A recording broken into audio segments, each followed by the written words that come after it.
Hello everyone and welcome back to another stream with me, Lucas, and I will be your captain flying today. So welcome back to the stream. Thank you guys so much for coming, and just want to start off with the new intro video. That was something we set up last night, so that was pretty good. I hope you guys enjoyed that. I hope the sound worked for that.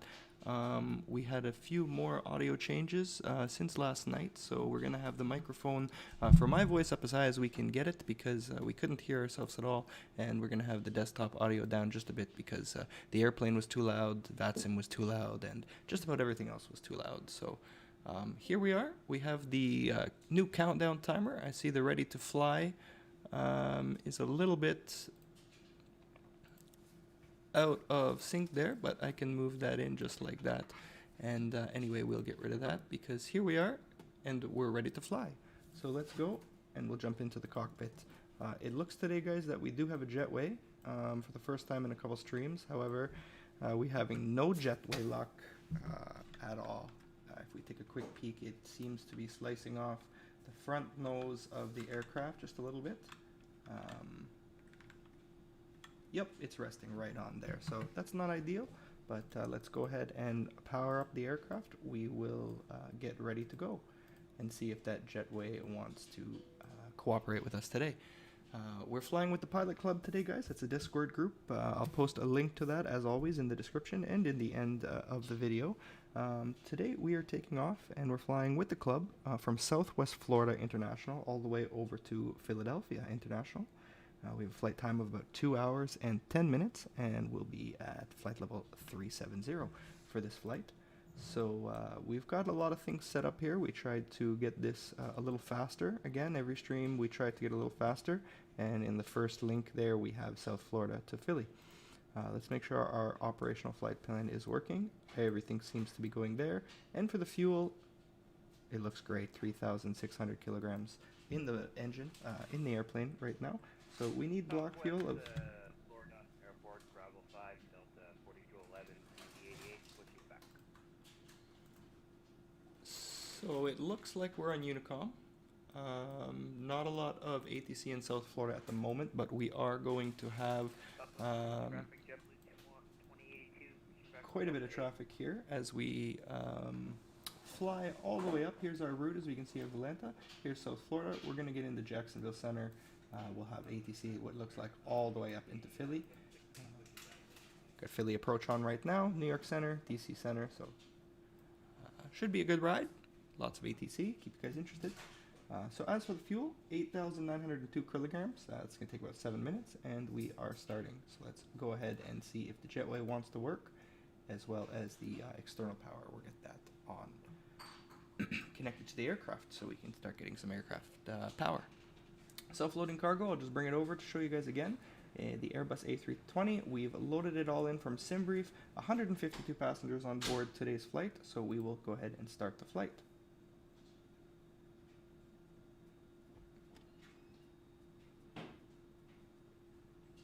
We get some music for you guys, and since it does look like the jetway worked today, we don't have any issues with the door. The doors are open. So let's tell the cabin crew we're ready for boarding. Hi, cabin crew, we're ready to get going now, so as soon as you're ready, you can open the doors and start letting the passengers on board. Thank you.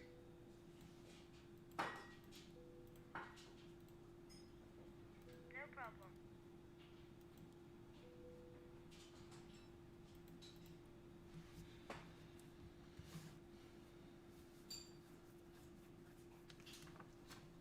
Alright guys, so our call sign today is Pilot Club 11. That's part of the Pilot Club group that we're flying with. So that will be us today, Pilot Club 11, and you might hear a lot of these other guys on the Unicom frequency, as we heard Delta 4211 and a few others there with the Pilot Club as well while flying on this flight today. Let's just go ahead and get self-loaded cargo sorted here. While we're at it, we can get some illumination into the panels. And we can get the cabin temperature down just a little bit. We're going to turn on the ADIRs, get them aligned under IR1, IR2, and IR3, and then we're going to wait for this to say on bat, so we know that the battery is aligning the ADIRs. There we are. get a little light into our primary flight displays.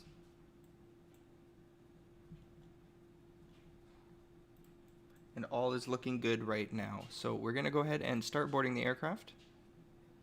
And as we can hear, passengers are on. That's great.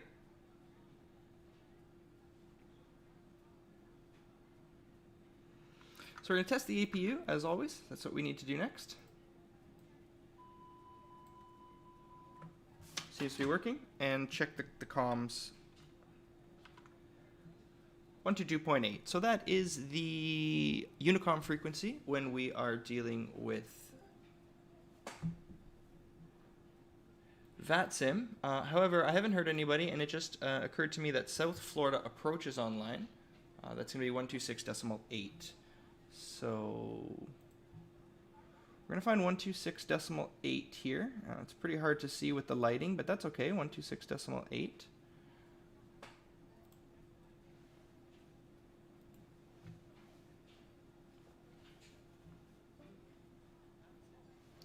Prop strike. Hello, Jake. I think that's you.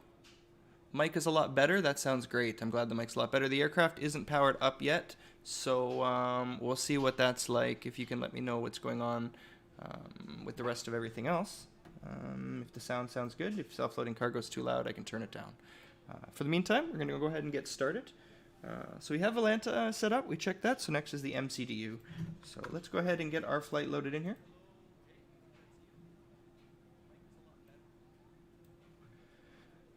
Here's the ATSU menu, AOC menu, and we're going to pull in our init data. So there we have South Florida to Philadelphia, and I do think self-loading cargo is a tad loud, so just give me a second, and I'll leave this on the main panel so you guys can see passenger ambience volume's a bit loud.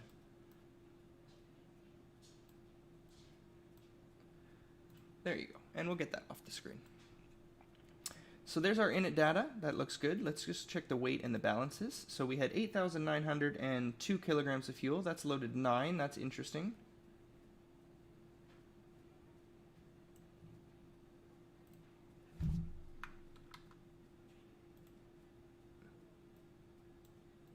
$8,909. So I've wrote it down incorrect. So that's my fault. 8,909. Let's hope that that goes up to 8,909. We'll double check that before we go. So back to the MCDU. That all looks right now that I've corrected my error. And over to the passengers. So we're going to request from Simbrief, and we have 152 passengers on board today. Zero fuel weight of 62,070. All's looking good. Let's go ahead and start boarding. So we're also boarding from the aircraft, as I've mentioned before. This is the fly-by-wire experimental version. In the weight and balances, you do need to board your aircraft with the passengers.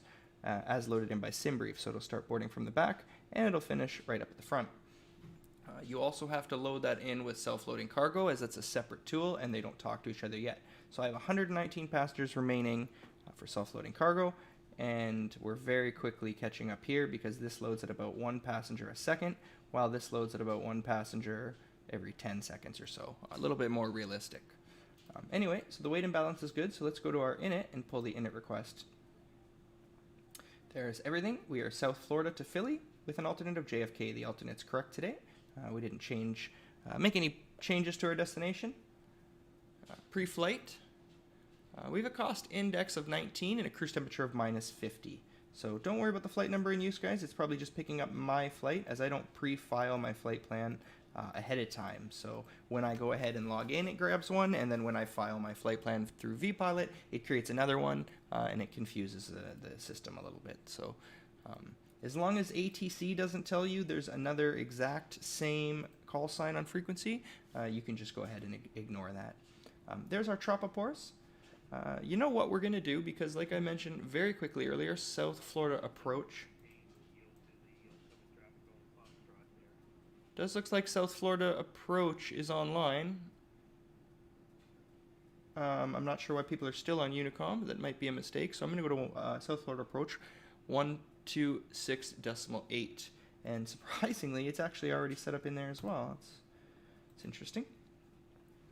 I'm not going to argue with things that make my life easier. 16, you're going to follow the Delta A320 off your right side.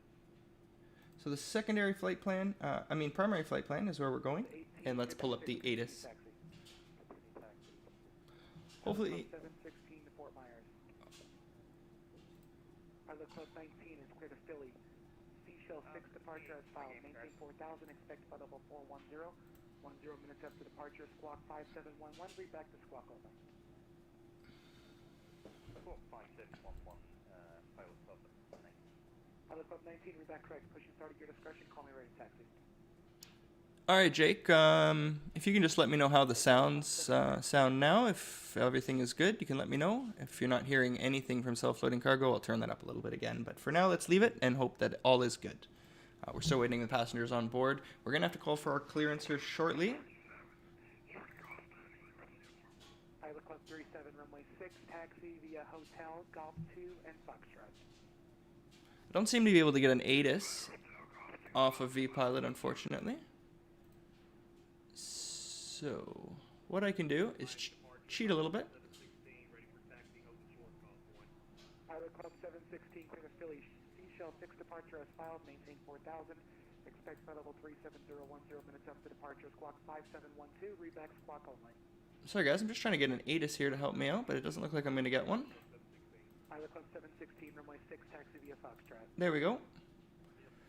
And there's nothing in the ATIS, so that would explain why it's not pulling it up. The controller hasn't set up the ATIS properly, so I really have no idea which runway we're departing from. Pilot Club 326 requesting IFR clearance to Philadelphia. Pilot Club 326, resend the flight plan. I'm going to go ahead and call for clearance here, guys. November 007, Romeo Papa, runway 6, line up and wait. Runway 6, line up and wait, then Romeo Papa. Sounds all good. Thanks, Jake. Again, the aircraft's not on, so I hope it doesn't get too loud. ATC seems very busy tonight. We already have GPS primary, so it would be nice to get our clearance. Don't know the departing runway, but we're going to go ahead and take a shot in the dark here at 24 on the Seashell 6. And we are departing at transition at LAL. So we'll have that set in. If we have to change it on the fly, it won't be much of a problem. This way we can continue with our flow and make sure that looks proper. Citation 0, Romeo Papa, Windcom, runway 6, clear for takeoff, live runway heading.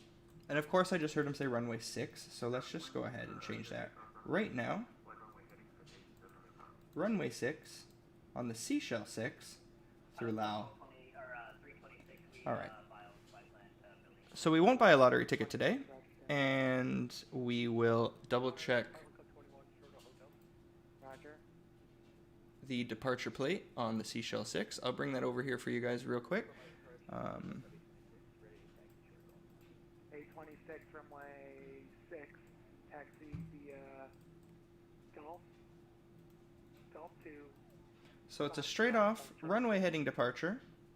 Golf 2, Foxtrot, road short 6, Delta 1856, Fort Myers, runway 6, line up and wait. 058 and expect vectors to Seashell. So that's pretty easy heading off runway 6. 326, clear to Philly. Seashell 6 departure as filed. So that all looks right. 4000. Expect flight level 37010 minutes after departure, squawk 57. We're ready to go, yeah. So once everyone's on board, please feel free to close the doors and we can get going.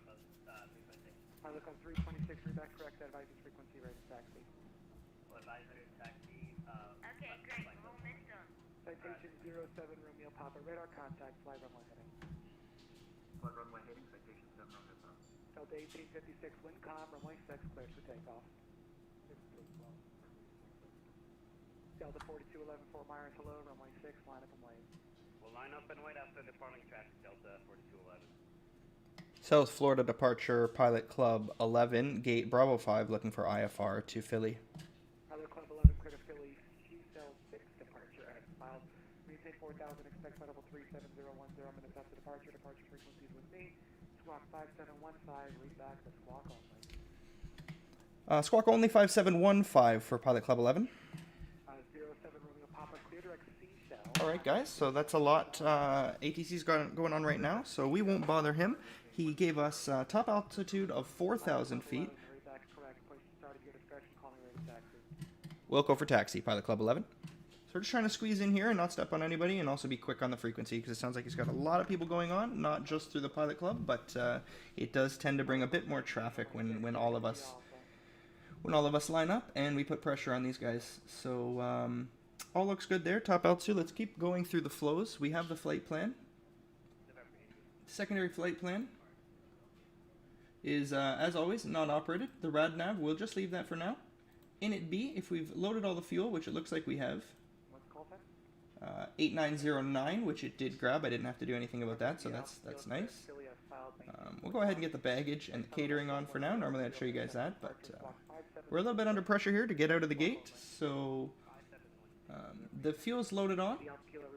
So we'll go to our init B page. So we use the flow diffsrep data, init flight plan, secondary flight plan, rad nav, and then init B. So we go back to init and head over, and here's init B. So we've got 8.9 block fuel, and if we click zero fuel weight, it'll pull it right from the aircraft. So there's CG zero fuel weight of 23.8.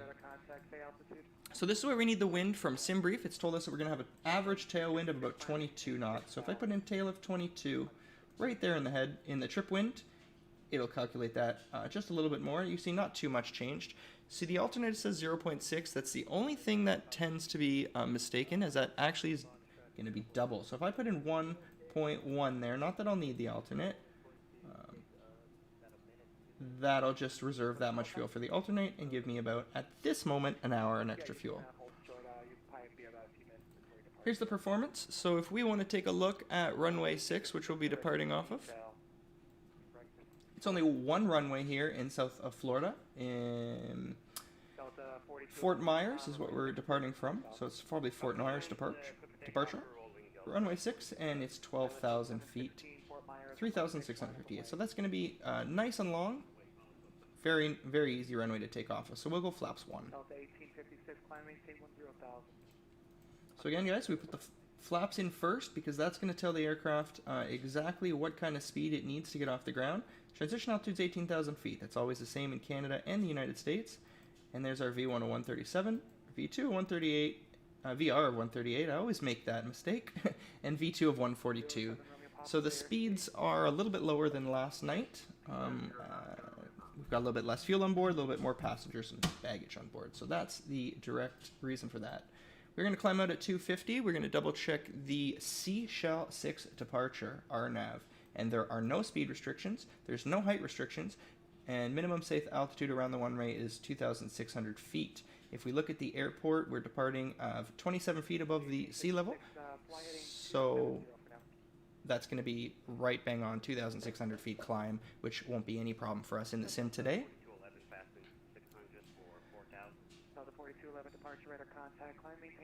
So that's our diffsrep flow completed. We're going to go ahead now and make sure that they've got the seatbelt signs on, which they haven't. That's because we still have 8 passengers remaining.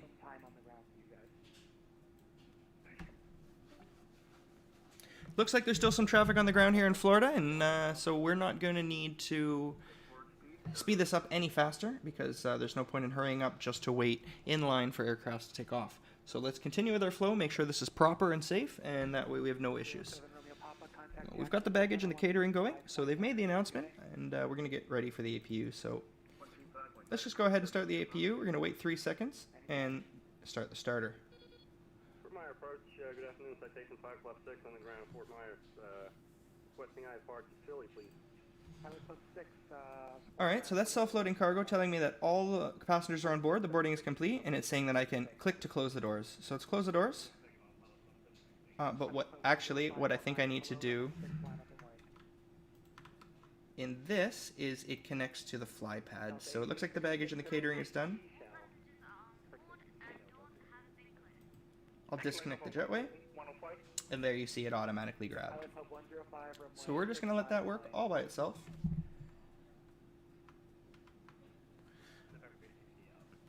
While we're here, let's go down and input the squawk code. Don't mind the jetway cutting our aircraft in half.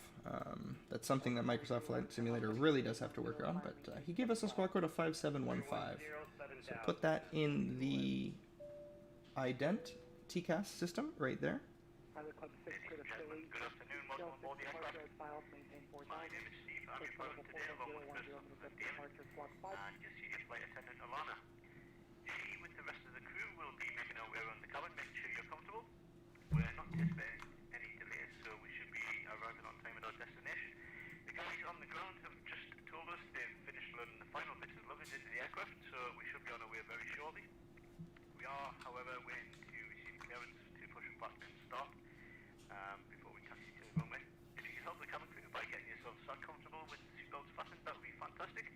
Once airborne, we'll be starting our in-flight services, but for now, I'd like to thank you for choosing to fly with us today, and I hope you enjoy the flight. Thank you. Alright guys, forgot what we were talking about before. The captain, which is self-loading cargo, made his passenger announcement, which is very nice. It's greatly helps the immersion.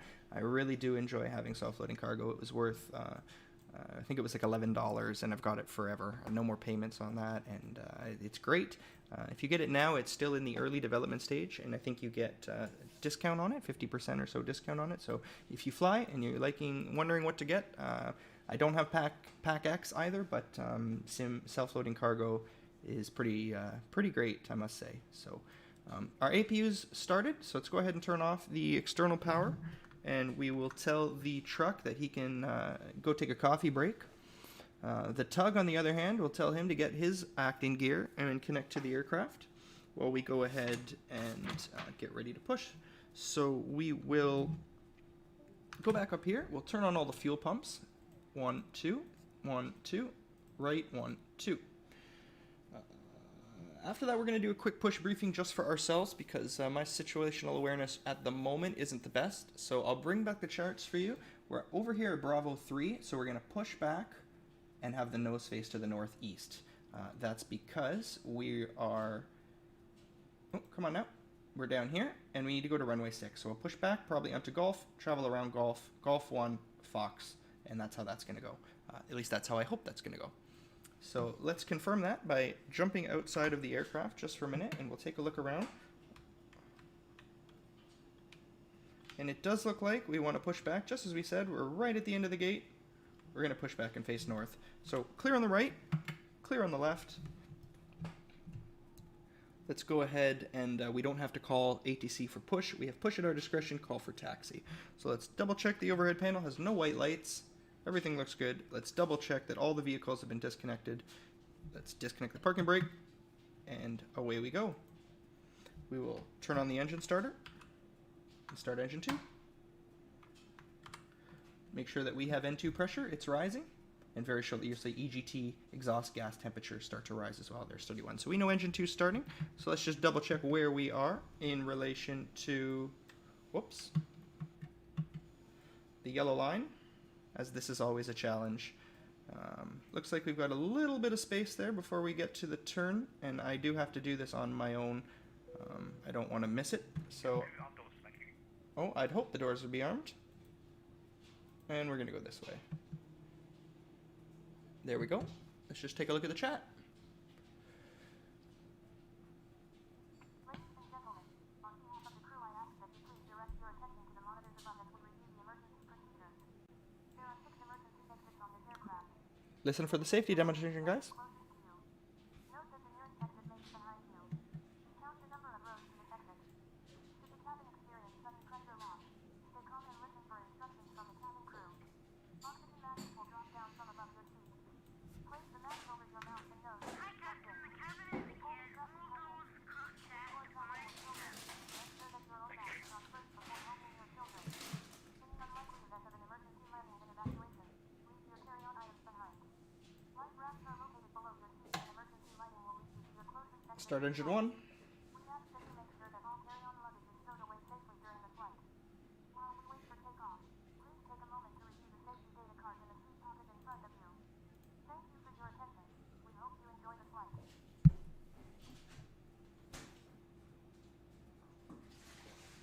Alright guys, so we're just waiting for the engines to start up here. Engine 2 is stable, and we have the truck disconnected. So we're not exactly on the yellow line. It's a little bit hard to get when you're in one of these back 2 gates. As you see, this yellow line just takes you into the very last one. And if I were to push this way, I could sort of follow it, but we'll just make a little right-hand turn there and follow. We're going to head off to the left anyway. Not too worried about that. There's nobody out here who can see me and tell me otherwise. So picture or it didn't happen, guys, and we're not going to have any more pictures. Beacon lights are on. That's good. Passenger seatbelt signs are on.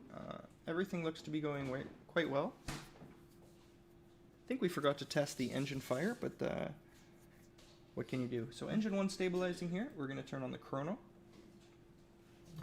Check the overhead panel and make sure that the generators have come online, which they have, so we can get rid of the APU. Turn that off. No need for it. And you know what we've done? We've got rid of Unicom. We switched back over to Unicom just so we could hear the announcement, which we shouldn't have. That was bad boy. Delta 4211 does forward speed. Contact Jacksonville Center 135.902. So long. 3592 max speed, 4211. Great job, by the way. I appreciate it. Thanks so much. So we got to get the T-gas and the ground control off. Pilot Club 105, turn left heading 260. Sorry? Mode Charlie, rather, and we'll go straight to TAR, right, as we usually do. I just switched off of him there a bit because it's still busy and tried to get a few words in. But we'll just go through the flows here and we will listen for them. Engine mode back to normal. Pilot Club 105, maintain 230. Rudder trim 0 and predicted wind shielders on. Pilot Club 37, do not exceed 230 now. We will take the check off, the takeoff center of gravity, 23.8, so it's a little more than yesterday. So if that's 24, that's 23.8, so we'll do it right there. The flight directors 1 and 2 are on, 4,000 feet set, and brake temperature is only 5 degrees here. So auto brake max, we'll arm the spoilers, and we'll go flaps 1. We'll go over to the flight control, and we'll do our flight control checks. Full left, full right, full down, full up, sorry, full down, full left rudder, full right rudder. So there's our flight control test. We're just going to cycle through these quickly to make sure that everything balances out nice.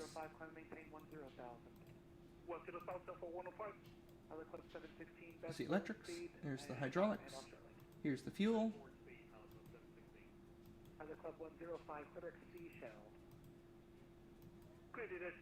Doors close on arm, flight controls checked, no status, and there's the cruise page.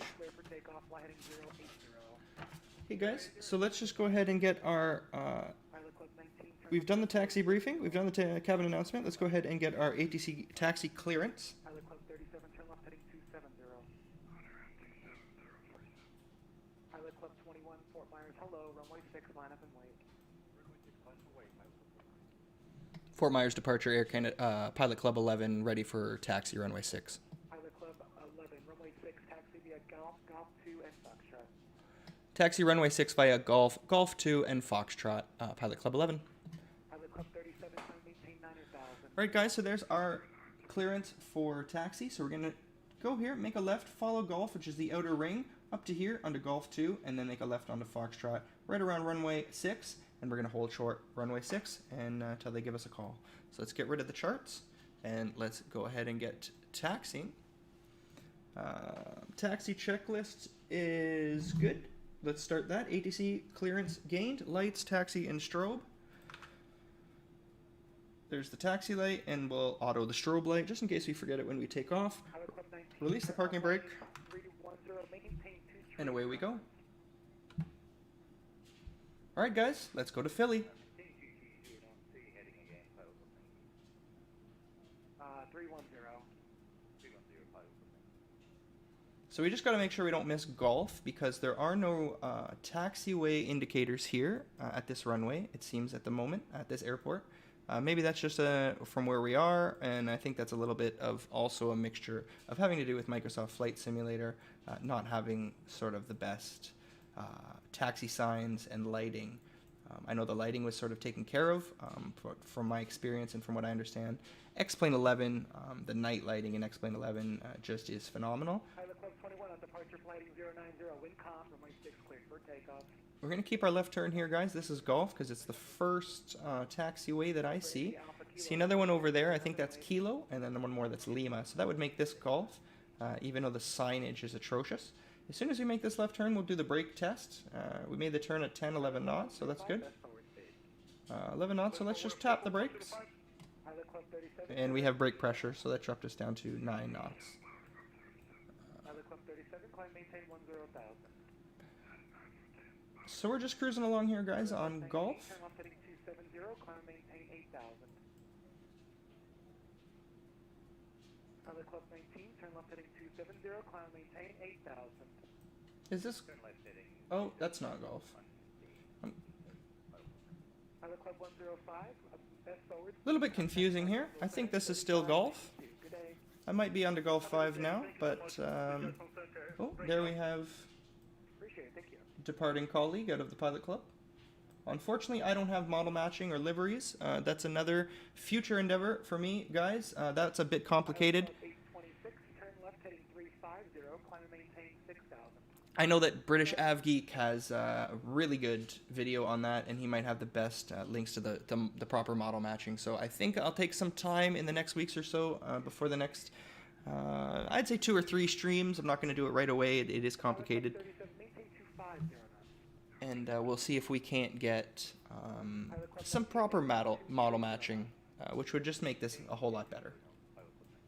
High Club 826, maintain 230 knots. We got 3 people watching now, so that's awesome. Hello, everyone. Thanks for coming along. Thanks for watching. I do appreciate your guys' contribution to the streams. Just being here, it makes my day feel like it's all worth it. So welcome, and let's have a great flight over to Philly. I don't expect you guys all to stick around, but just showing up makes me giddy. 21 departure, better contact. Turn left heading 060, climb maintain 5,000. Left 060 up to 5,000. Pilot Club 19, climb maintain 10,000. Turn 10 degrees. I don't think that's the thing I want. He wanted me to have Golf 2, didn't he? All right, let's maintain. Let's make a right turn on a Golf 2 here. I know that he said take Golf 2. It would really be nice if they had some directional signs. I don't see any. So I am having to sort of cheat and use Simbrief. 205 X-ray, Fort Myers, go ahead. Yeah, that was Golf 2. So we made that. St. Petersburg.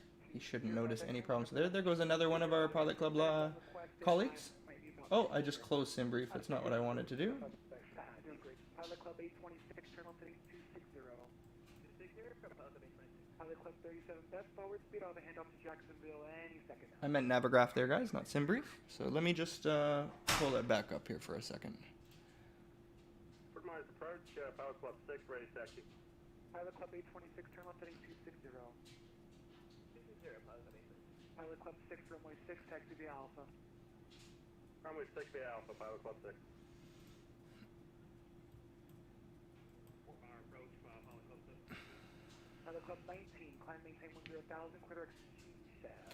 Alright guys, so this is going to be a runway heading departure and not an RNAV, so we're going to expect vectors after departure. And one of the amazing things about the fly-by-wire experimental is that we have a manual here. So the manual is going to take us on heading 058, and it's going to hold that without us having to go into heading mode, and we don't really have to do anything. So let's confirm runway 6 heading 058. So the aircraft grabbed all that just by itself. Go ahead and ping the cabin in the sim. We'll get them to sit down.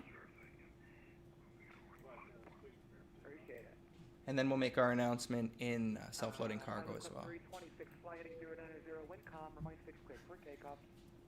Heading 090, clear for takeoff, runway 6, Pilot Club 326. Pilot Club 11, Fort Myers, hello, runway 6, line up and wait. Runway 6, line up and wait, Pilot Club 11. Okay, aircraft calling, say again. Alright guys, we already have line up and wait clearance. So let's do takeoff config test. 716, contact Jacksonville 135.9. Slow down here just a little bit. We're doing about 8. Whoa, what is going on there? That was interesting. Anyway, we're going to ignore that. 18 knots, that's a little bit sporty, so let's slow this down to about 10 knots. Oh, we're going to stop. Are we? No, 3 knots. We're good. Pilot Club 19, best forward speed. I'll have a handoff to Jacksonville shortly. Anyway, guys, let's go ahead and get our lights ready as we have line up and wait clearance. But we'll leave that on taxi because we don't have takeoff clearance. So Stroud. Pilot Club 21, turn left. And there's all of our lights. So we're good. Upper display, no white lights. And ECAM, no blue. So we are clear for takeoff. The only thing we need to do is turn off the packs and start the timer. So we're clear for line up and wait. I'll turn off the first pack. And I'll turn off the second pack. Pilot Club 21, climb maintain 10,000. Clear on the left. Nobody coming into land. Runway 6. Clear on the right. No issues. 26 departure at a contact line, maintain 5,000. So line up and wait, guys. Means as soon as you get on the runway and you line up, you Club go. 11 on departure, fly heading 110, wind calm, runway 6 clear for takeoff. On departure, fly heading 110. Pilot Club 11. Clear for takeoff. Runway 6. Pilot Club 64 Myers, hello. All right, guys. So we're going to do another rolling takeoff. Start the chrono. Start the chrono. We have the lights good. Side stick down. And 50%. We're going to stabilize the engines. Engine stable 50% and toga thrust. Side stick down.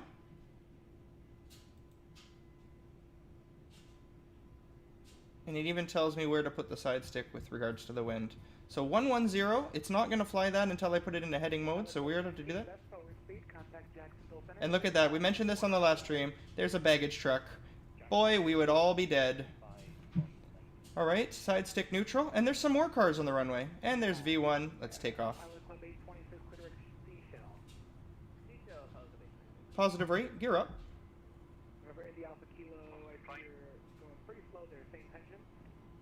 And he wants us heading 110. So let's go ahead and pop into heading mode of 110. 326, turn left heading 060. Left 060, pilot club 326. 326, maintain 7,000, it'll be a little bit. We'll start the autopilot now. And we will disarm the speed brake. Turn off the runway lights and the takeoff lights, and we'll turn on pack 1. We gotta wait 10 seconds in between pack. And there's lever climb, so we're going to bring the throttles back to lever. And guys, autopilot 1's engaged. We do have to report airborne as soon as we get a second.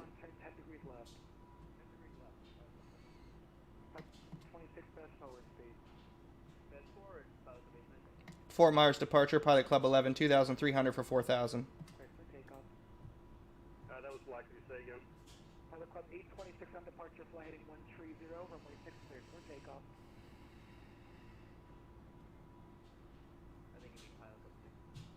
Pilot Club 6 on departure, fly heading 130, runway 6 clear for takeoff. Alright guys, we're passing S speed, so we're going to track the flaps. Clear for takeoff, runway 6, Pilot Club 6. Pilot Club 11, departure at a contact. Pilot 326, maintain 230 knots, fly heading 360. 230 knots and heading 360. Okay guys, it's going to go past green dot speed and hold us right here at 250. There's no restrictions, there's no speed restrictions. I'm just not happy with 4,000. It's not ideal. 30 knots. See, because here we are already at 4,000. Maintain 10,000. Pilot Club 326, climb maintain 10,000. I maintain 10,000, pilot club 326.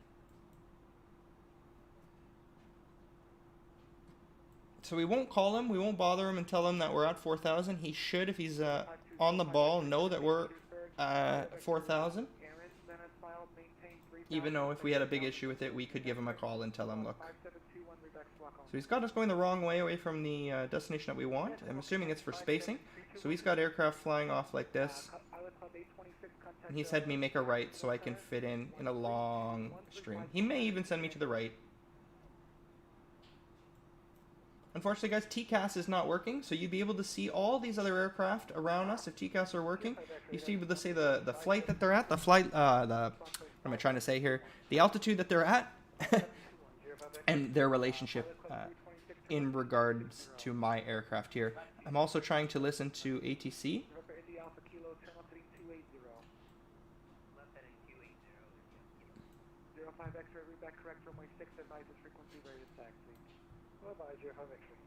Pilot Club 11, turn left heading 020. 020, and can we get any higher, Pilot Club 11? Pilot Club 11, maintain 7,000. It's going to be a little bit like 80 higher. Alright, we're still holding 4,000, so we're up to 7,000 now. Pilot Club 11, heading 020. Pilot Club 21, clear direct seashell. Alright, guys, we get up to 7,000 at least. It's not great, but... Philadelphia is going to be a little bit so I can get you above 10,000. This is for sequencing. Roger, so he's going to keep us a little bit lower for sequencing, but I don't think he knew that I was still at 4,000. He didn't handle my departure very well. Normally it would get radar contact, climb maintain. That's where he probably should have told me to climb maintain 7,000. So it looks like he was busy and forgot that. That's okay. He's got a lot of us to handle today, and there's quite a few other aircraft around that's not part of the Pilot Club. 4,000. There's Pilot Club 6. Pilot Club 6 departure radar contact, lighting 090, climb maintain 6,000.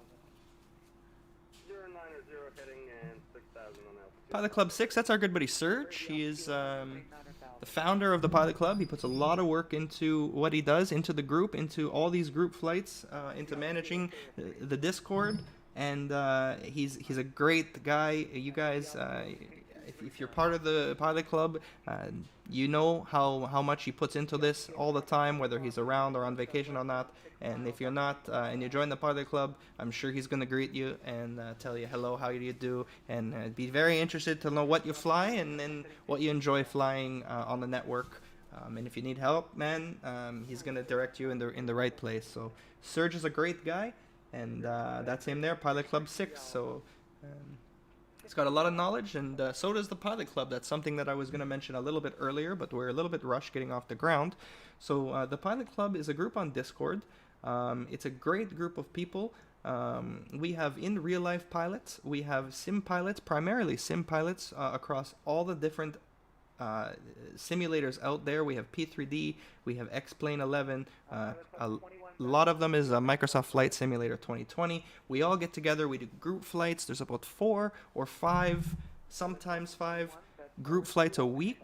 At the very minimum, there's always 3. We have our Sunday Fun Day, which every Sunday we jump on the network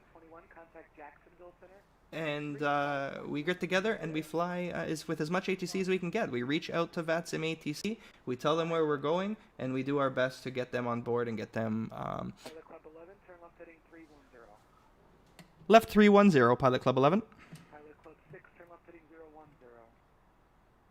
Left 010, Pilot Club 6. Pilot Club 326, turn left heading 290. Alright guys, you can see the heading mode here, change to 310. I have that bound to 2 buttons on my joystick, on my Thrustmaster Airbus Officer stick, so I don't have to fiddle with the controls. Anyone who flies around knows that that can get a little bit wonky, especially if there's turbulence. So I can change my heading up and down just by pressing the button, and if I hold it, she flies around. So he's had me fly in quite a big circle. I can show you what it looks like, the departure line that he's had me take. It's quite interesting. Was that for Pilot Club 11? 11, maintain 230 knots. Alright, we'll roll her back to 230 knots for Pilot Club 11. Thank you. November the Alpha Kilo, maintain 10,000. Alright guys, so he's asked us to reduce our speed to 230 knots. 326, Frederick Seashell. So we'll just roll that down a little bit. We're still at 7,000 feet. So I'll pull up Volanta here, guys. I'm the green line, Pilot Club 11, and as you can see here, we were supposed to take a runway departure, fly and maintain runway heading, and then get vectors. 326, keep it turning to Seashell, best forward speed, contact Jacksonville Center. So Seashell's not on this purple line, but Seashell's somewhere up here. So we were supposed to go straight off and then get a left turn directly to Seashell. However, he's made us turn right, and then do a big side step.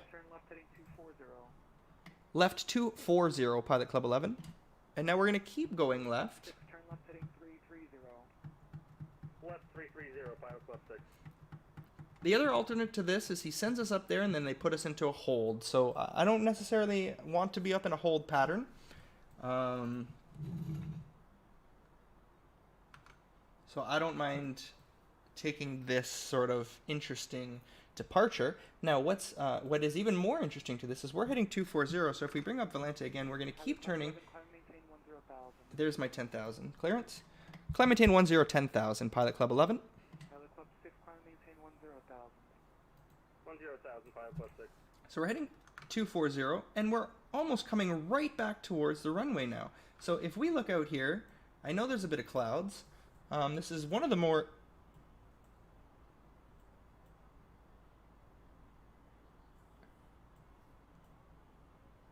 Sorry guys, thrust is up to 86%. It got very loud. It just, I gotta fly the aircraft first, and that was... Runway 6 at altitude, clear for takeoff, fly runway heading. Just a little bit disconcerting. Runway heading, Sheriff FX. India Alpha Kilo, clear direct seashell, climb actually maintain 10,000. This is a bit of an interesting departure, guys. Not one that is very what I'm used to. Not that I can't handle it, but it's just not one that's very SOP, sort of standard operating procedure.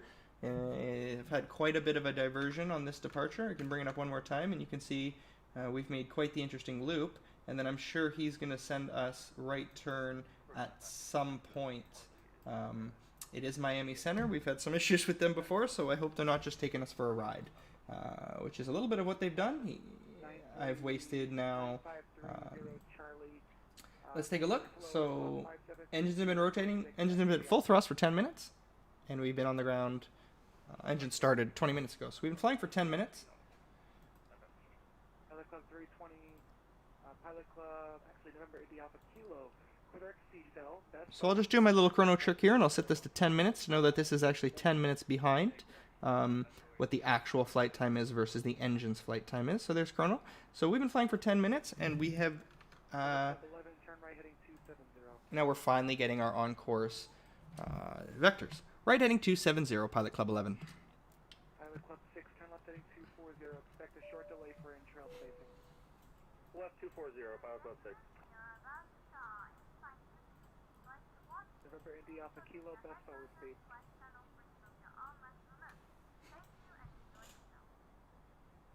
Hey guys, 10,000 feet, so we're going to turn off the landing lights. The seatbelt lights will be taken care. The seatbelt signs were taken care of just now, as you heard, by self-loading cargo. However, they do appear still on.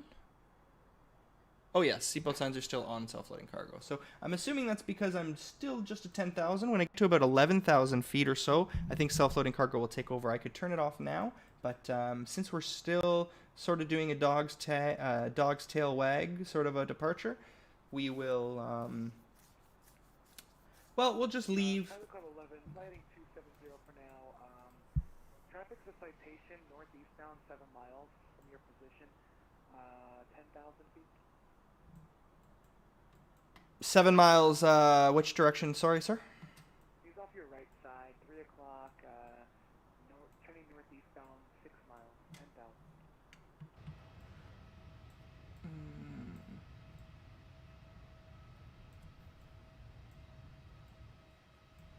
All right, we'll keep an eye out. I don't have them as of yet. There's some cloud cover in off to my 3 o'clock, so if you could let me know when it's a no factor. Yeah, he's flying into the clouds. Pilot Club 11, turn right heading 300. Right 300, Pilot Club 11. There are 5205 X-ray departure out of contact. Fly runway heading. Climb maintain 6,000. 3 for 6, 05 X-ray. 05 X-ray reset transponder, squawk 572 tree. 05 X-ray, I'm going to try and get you ATC services in the same seat today.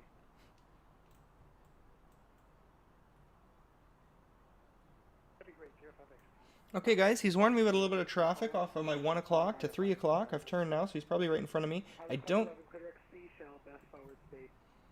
Direct seashell, and we'll raise up the speed, Pilot Club 11.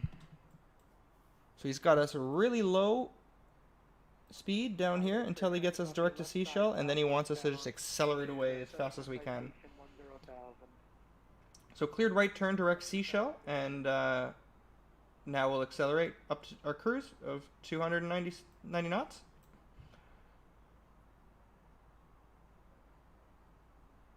He's in the clouds above you, 05 X-ray. 5 X-ray traffic's not a factor, clear direct air in. Direct air in, 05 X-ray. He hasn't given us a higher altitude yet. I'm still at 10,000, but I am at Vest 40 forward speed. So 10,000 is that great altitude where you can, above it, you can fly what you want, or at it. So, We have the traffic, Pilot Club 6. Pilot Club 6, maintain business operation, turn right heading 090. Actually, turn right heading 270. there's that same traffic. Separation and right heading 270, Pilot Club 6. Pilot Club 11, best forward speed, contact Jacksonville 135.902. Good day. Over to Jacksonville 135.902. Thanks so much for your service. Have a great day, Pilot Club 11. My pleasure. Philip, hello. Welcome to the stream. It's nice that you've come along. I really do appreciate it. 5 X-ray, That's quite the departure. Yeah, Philip, you're right. I've never had... do you have an approach request? I've never had to do something quite like that off of a radar vector departure. Visual 36 here. You can see it there on the stream on my Valanta there. I know he said it was for spacing. I know there's a lot of us flying in this grouping here. As I zoom out a bit, you can see we have quite the Congo line. 530 Charlie. Are you wanting flight following state of Punta Gorda? And then there's a few aircraft coming down into it as well. However, that is something for the record books. 36 standby. So anyway, guys, we are direct Seashell as of now. We're still 10,000 feet, and he sent us over to Jacksonville Center. So let's do 135.925, and we'll give Jacksonville Center a call.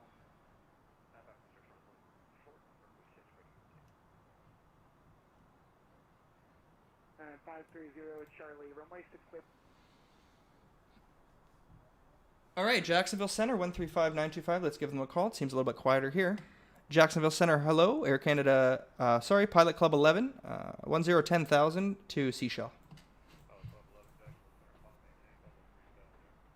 Climb maintain 370, Pilot Club 11. All right, guys, there's our cruise altitude, 370, so we can head all the way up there now, finally.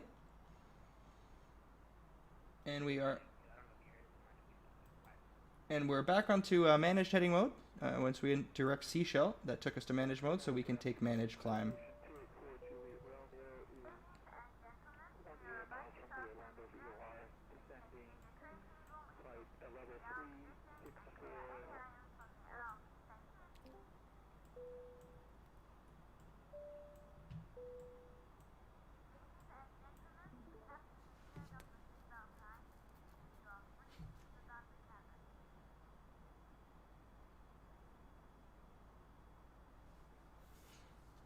Alright guys, so that was self-loading cargo doing its thing. I guess now that we are above 10,000, remember I mentioned it doesn't like to do it until we're above 10,000. So we started climbing, and if I look up here, they've automatically taken the seatbelt sign off for me. So I sort of count that as the co-pilot, the pilot monitoring. I let him do the announcements, and I let him do some of the switches, but none of the switches that are going to affect the aircraft today.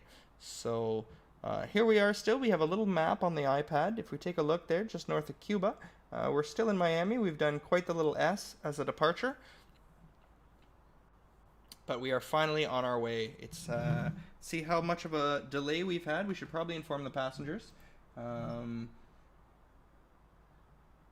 16 minutes. So yeah, we've probably had about a 12 to 13 minute delay. I do wonder what the outcome of that's going to be on self-loading cargo. However, it occurs to me that, as always, guys, and this is my fault, as I try to get this stream up and running very fast, what else is new? FlyLive Studios. It's not connected for you guys. This is a never-ending problem with me. It never seems to want to work the first time, but we'll go ahead and we'll put this in mid-flight this time. I think it did work last stream. I haven't quite finished the stream that I put out yesterday. I said I was going to watch it all the way to the end. I was upset by the sound. I couldn't hear myself talk. I hope that's been resolved. We'll take another quick peek at that in a minute. And the call sign is TPC 11. So we'll go ahead and punch that in, and we'll see if it's capturing. So 15,900 feet. And over here, yeah, oh, it's a bit high again, 500, but that's fine. We can deal with a 500-foot difference. Like we mentioned before, that was a World Update 5 issue. Or a Sim Update 5. They fixed it in World Update 6 with regards to Vatsim and a few other reporting features, but they did mention that it's still an ongoing issue. So as you can see, 16,200 is what I'm at, and this says 17,000 now, so it's about 600 or 700 feet per minute, or feet difference. So we'll get that out of here, and we'll hope that that does its thing. Let's just take a quick peek.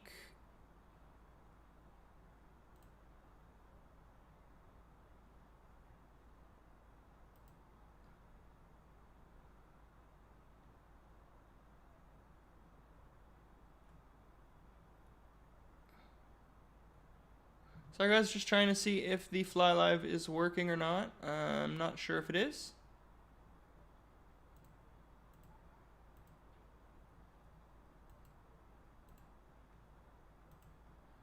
But,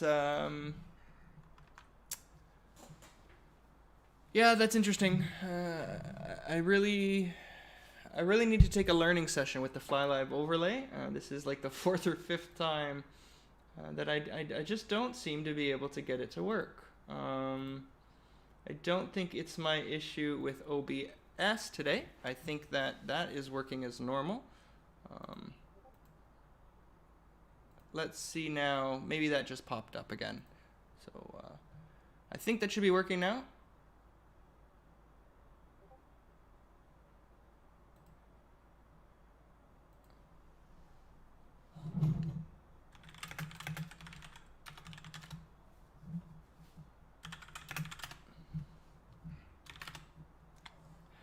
Alright guys, so we are just going to take a quick break from this for a second. The guys in Discord, we're passing 19,000, so we're well above standard. So we're going to click standard.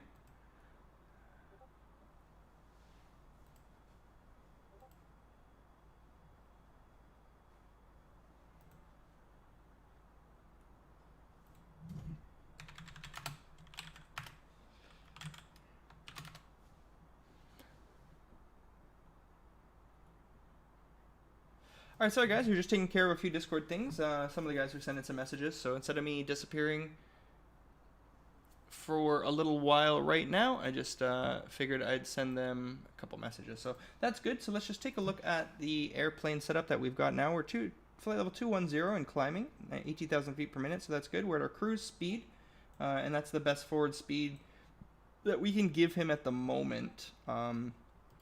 It's actually not. He asked for best forward speed. I can give him a bit more.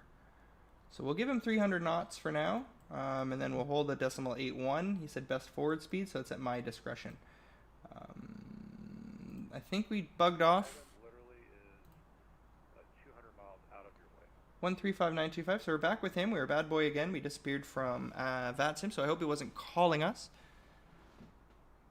Just a quick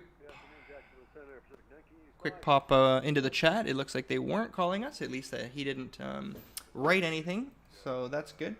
We're still climbing, and we're gonna go ahead and start the movie for the movie started, so everybody there is way ahead of schedule. So it looks like they haven't started serving the food yet, which is great, because that was sort of part of the problem yesterday with self-loading cargo.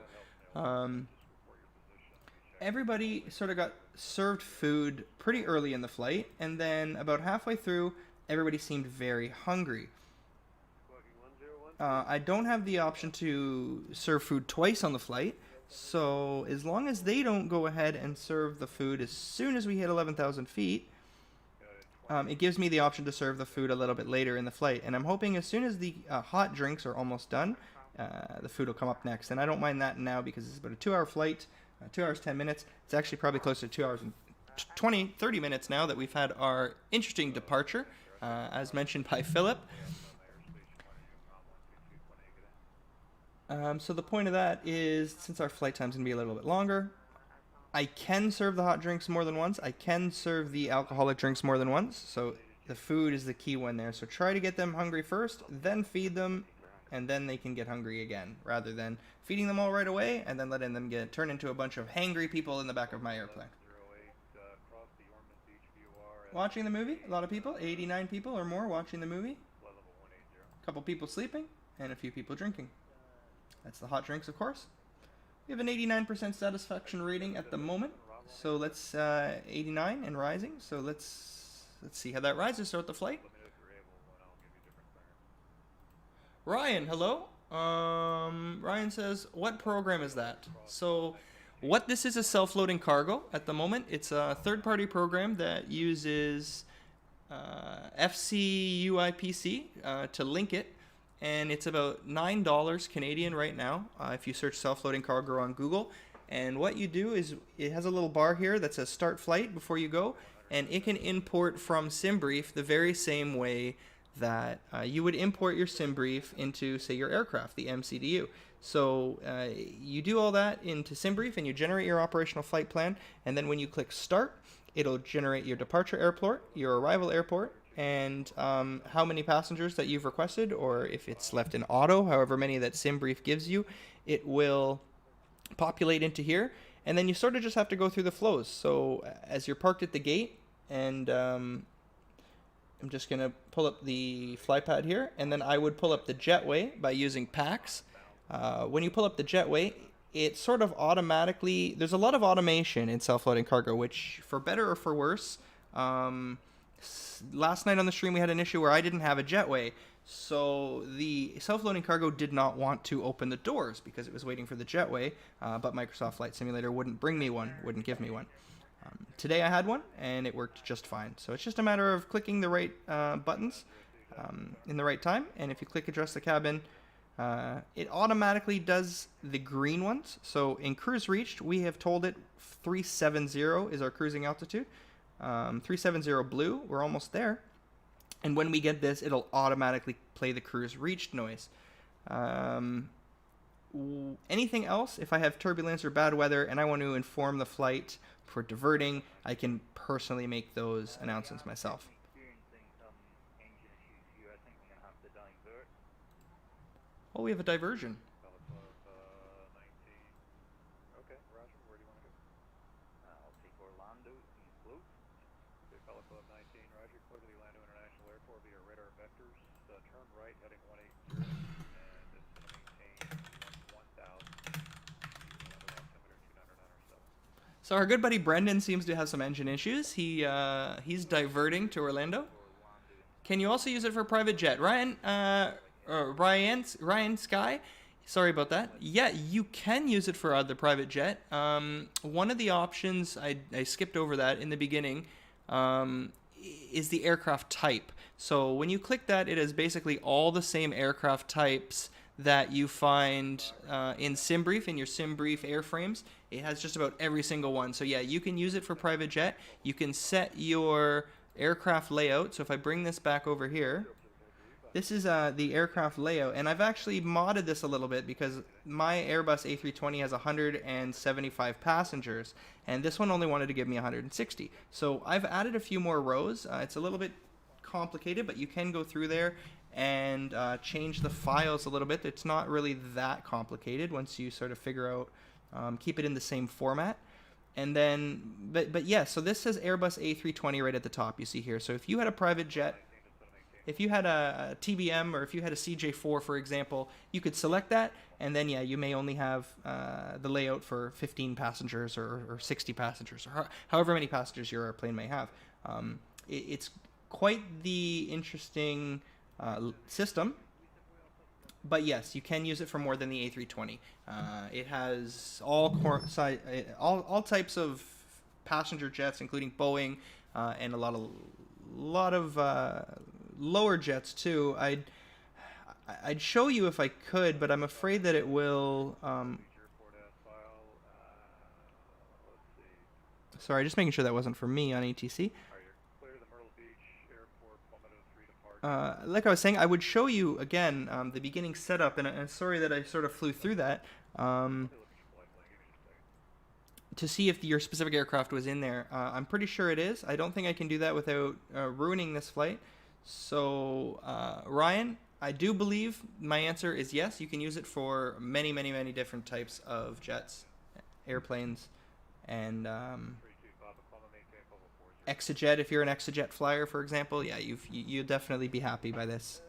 And it will give you a satisfaction reading at the end. So you get a flight report, and it will tell you, how you did, how your takeoff was, how your landing was, if the passengers were nervous. And again, this is still in sort of an early access by the developer, and it's on sale. And some of the other things that are coming into this is like a medical. You can see it is here. I don't believe there's any medical issues at the moment, but you may have other issues here. You can have technical issues, things that can go on with the aircraft that can make you divert outside of the normal sort of regular flight that you have. So it gives you some immersion. It lets you guys, if you want to deal with the medical, maybe somebody's having a baby or somebody's having a heart attack, you can divert. In being on Vatsim, you can sort of talk to them, say, listen, I have an internal aircraft emergency, I need to divert, such as our buddy Brendan seems to just do due to poor engine performance. I don't know how you get poor engine performance in the simulator, but maybe he's got something with failures, which is awesome. I know he flies the CRJ. And I think they've done a great job with the failures with that. So I'm going to go ahead and get rid of self-loading cargo for now. It's enough about that.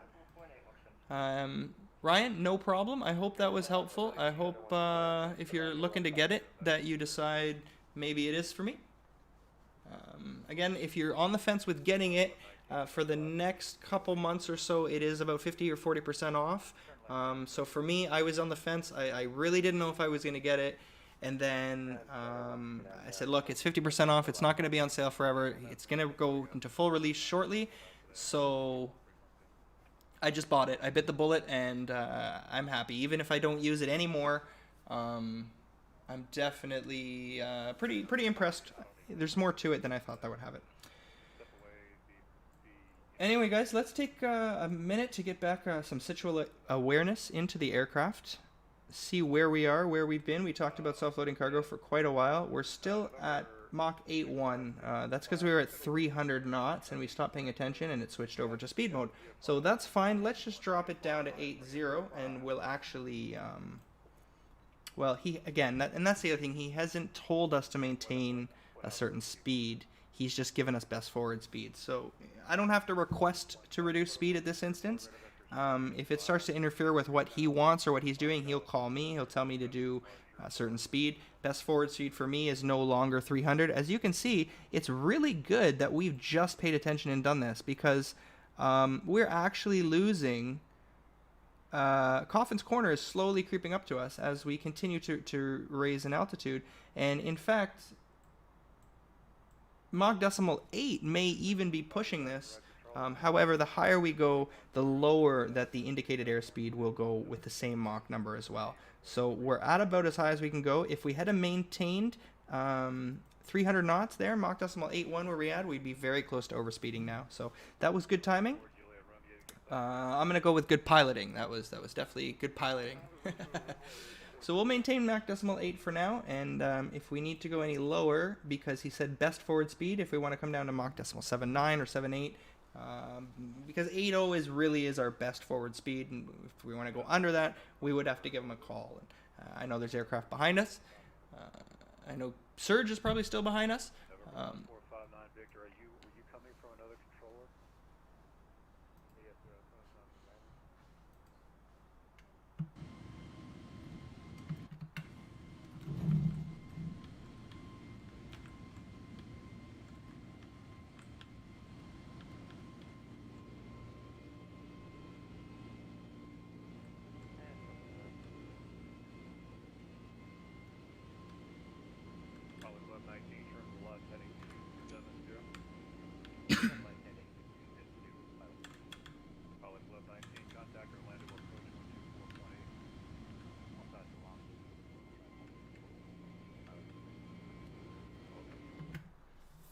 Alright guys, sorry about that. I was just going to grab a couple screenshots so I have a few thumbnails for this video and for the next one.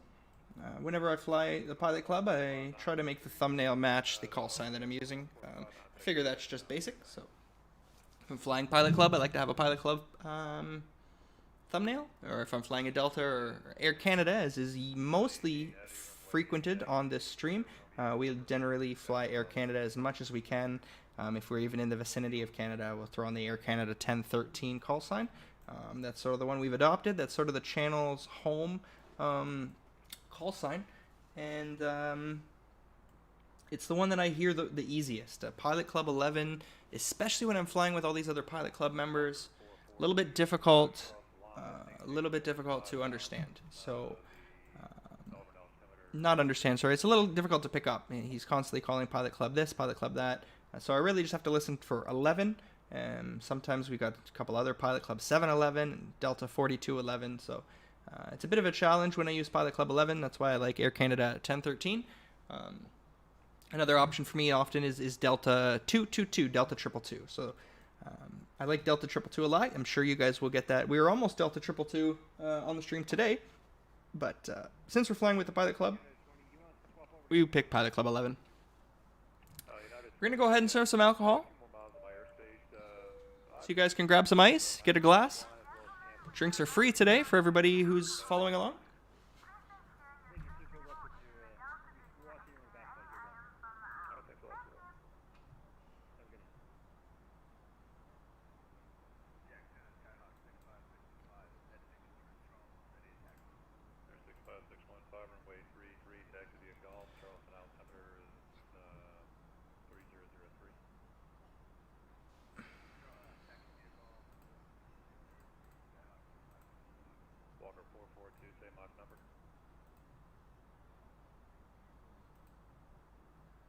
442, same Mach number.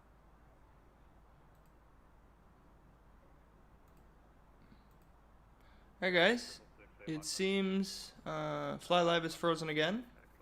It's just a constant battle with FlyLive Studio, and I'm just not sure what to do about it. Yeah, just kind of your discretion, Llama 15000.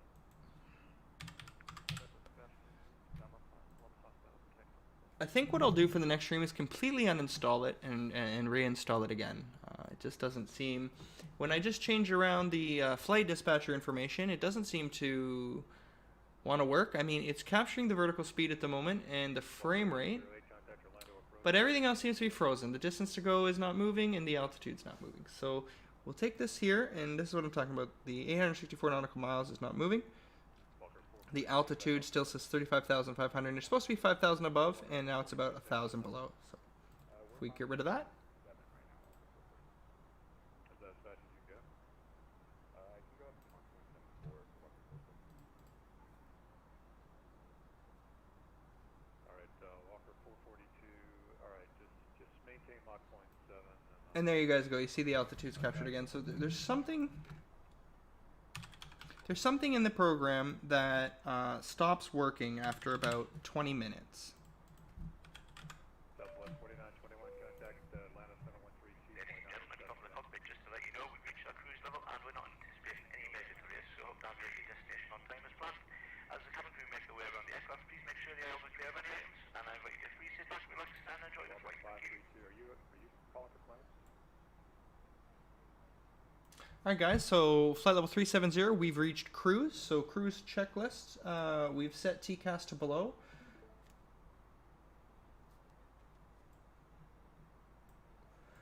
We've rechecked the ground spoilers, and we've checked the gear. And check the gear, that seems like an odd thing to check at this level. However, it's sort of a check that I've added into my experience over the last few months. It was a funny story that somebody mentioned to me who was learning to fly the A320, that they said that the airplane really climbs like a fat pig, meaning like a very slowly, like a very unenthusiastically. It was just flying, he said, at about 400, 500 feet per minute. And as he got above 10,000 feet, it just almost refused to climb. It would climb only about 400 or 500 feet per minute. And it turned out that his gear was down. And of course that was a good moment for me to make fun of him. I won't mention who it was on the network, but that's fine. And then the very next flight, whether it was by coincidence or not, I had exactly the same experience. And I wasn't streaming that flight. But I was at about 8,000, 9,000 feet, and I remember it seemed a little slow. But it was still climbing, and it was okay. It was about 1,000 feet per minute. And then it hit 10,000 feet. And the funny thing about the Airbus is it accelerates at 10,000 feet, just above it. So it got to about 10,200 feet, and it started to accelerate. We are climbing uncontrollably. We're trying to figure it out, but we're supposed to be at flight level 370. We're at 384. Somebody's having some issues there. At 380, that's not great.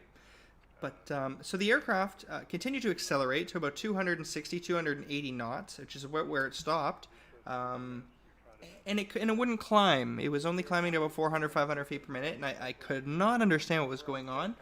I checked that autopilot was on. I checked that auto throttle was on. I checked that we were in open climb. As long as you can just stay between 35 and 39. Block altitude. And then as I looked over here, I noticed the gear was down. And so I had just finished chastising my buddy for the very same incident, and then the very next day it happened to me. It happened to me, and I found the resolution there with the gear very quickly. And partially, I think that takes into account because we had just had that experience with a friend of mine. So, sorry guys, I just looked over at FlyLive again, and it says I'm at 38,500 feet, and I'm at 370. So that's quite a big difference. The indicated airspeed is the same, 262 knots, and everything looks to be right, except it's off by about 1,500 feet per minute. But anyway, so I noticed the gear was down, so I raised up the gear, and I gave myself a smack on the head, and immediately my vertical speed started climbing. 300, 400, 600, about 1,200 feet per minute climb, which is where I would expect it, if not higher, up to 2,000 at 10,000 feet per minute, or at flight level 100. So that's what happened. Unfortunately, Philip says, had the same issue on a world flight with you. Philip, it must have been you that I'm referring to, because I couldn't remember exactly who it was. And if you were on the world tour with us, and I remember somebody mentioning, and if it wasn't you, it was again just a similar issue where somebody said, wow, this Airbus is supposed to be so great, it's supposed to be so powerful, but it just won't climb. It seems at an 11,000 foot ceiling. And then we noticed the gear's down, and all of a sudden up it goes. So yeah, it seems to be an issue that's hit us all at least once. And so when I get up to climb, or somewhere about here, I have added check the gear to my top of climb checklist. So if you're wondering why I'm looking for top of climb checklist, well, that's why I've added gear to that. So anyway, we've finished that short little checklist. Gear is up, TCAS is below, and now we can do a fuel check. So we have 5,880 kilograms on board, and we had 8,902, so we're about 4,100 kilograms down. And if we look at our used, is 3,000 used. So, oh yeah, sorry, 8,900, not 9,800. So yes, 3,000 kilograms used, and that's pretty much bang on 3,000 kilograms. So we know that we don't have any potential fuel leak or any problems like that. The fuel burn now, how can we check the fuel burn? If we go to the fuel prediction page, and it looks like, again, as we mentioned on every stream, the fuel burn is not accurately modeled, I guess is the easiest way to say it. JFK, we put in the alternate of 1.1. We had an hour of extra fuel. We had 1.1 extra kilograms of fuel. And now that we are about 45-50 minutes into our flight, it says that we're not going to have the fuel to make it to JFK if we don't land in Philly. Now, that doesn't mean we won't be able to make it to Philly or to do a go-around if we need to, but that's just the estimation system on this computer in the MCDU. It no longer thinks that we're going to make it to JFK with the fuel. It says right now we would have 0.1, and that's far too low fuel to safely land anywhere. I've even increased the fuel required to JFK, which might be why this is so low so soon. But I have noticed that the weight and balance and fuel predictions that come from Simbrief, no matter what you do, in this fuel prediction page doesn't work properly. And I think that has to do with the Asobo fly-by-wire mix still. They're still working on the whole system. This custom flight plan manager is only that in the experimental. It's only a flight plan manager. It's not a whole system, and they're still using the engines. Maybe not necessarily textured the same, as they've changed the textures and the colors and the looks of the LEAP engine a little bit, but I think the actual physical, and as we can see now, it's clicked down to 0.0 estimated fuel on board for JFK. The engines still physically function as they did with Asobo or with a few tweaks that they've done here and there. So the fuel burn's not accurately modeled. On the real plane, if I left with 1.8 estimated fuel on board for Philadelphia and 1.2 for JFK, you wouldn't see that change much different. It would still say 1.2 even now because it would properly interpret this fuel burn. And it's not the wind. We did mention that potentially it's the wind, so maybe we can try that a little bit here. If we were to pull up Simbrief, and here's Simbrief, so if we pull this up a little bit and we look down at the winds, so here we have all of our waypoints.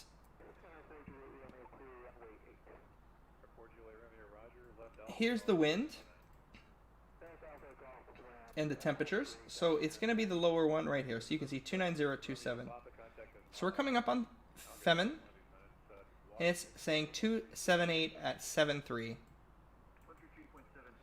277 at 38. So the wind's a little bit less. It's the same direction, but it's about 20 to 30 knots less. So maybe it's not the best idea to put in the winds.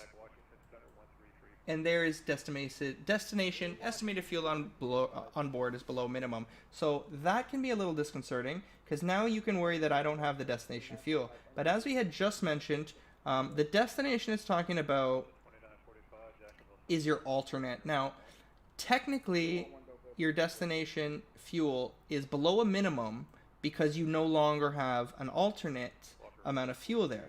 So the problem, why it mentions that your destination fuel is no longer there, is because, as we mentioned now, the alternate's disappearing. Very shortly, again, this isn't proper. By the time we get into Philly or very close, that estimated fuel on board is probably also going to be very close to 0. However, you'll notice that we'll still have fuel on board. So this is accurate, more accurate. It's more modeled accurately to Simbrief. In Simbrief we trust. I did a long haul flight, about 6.5 hours from JFK to Heathrow about 3 weeks ago. I took the fuel that it requested on Simbrief, and I worried about it for 6 hours. I sat there. Brendan, a gentleman we mentioned a little bit earlier, who had the engine troubles out of Miami.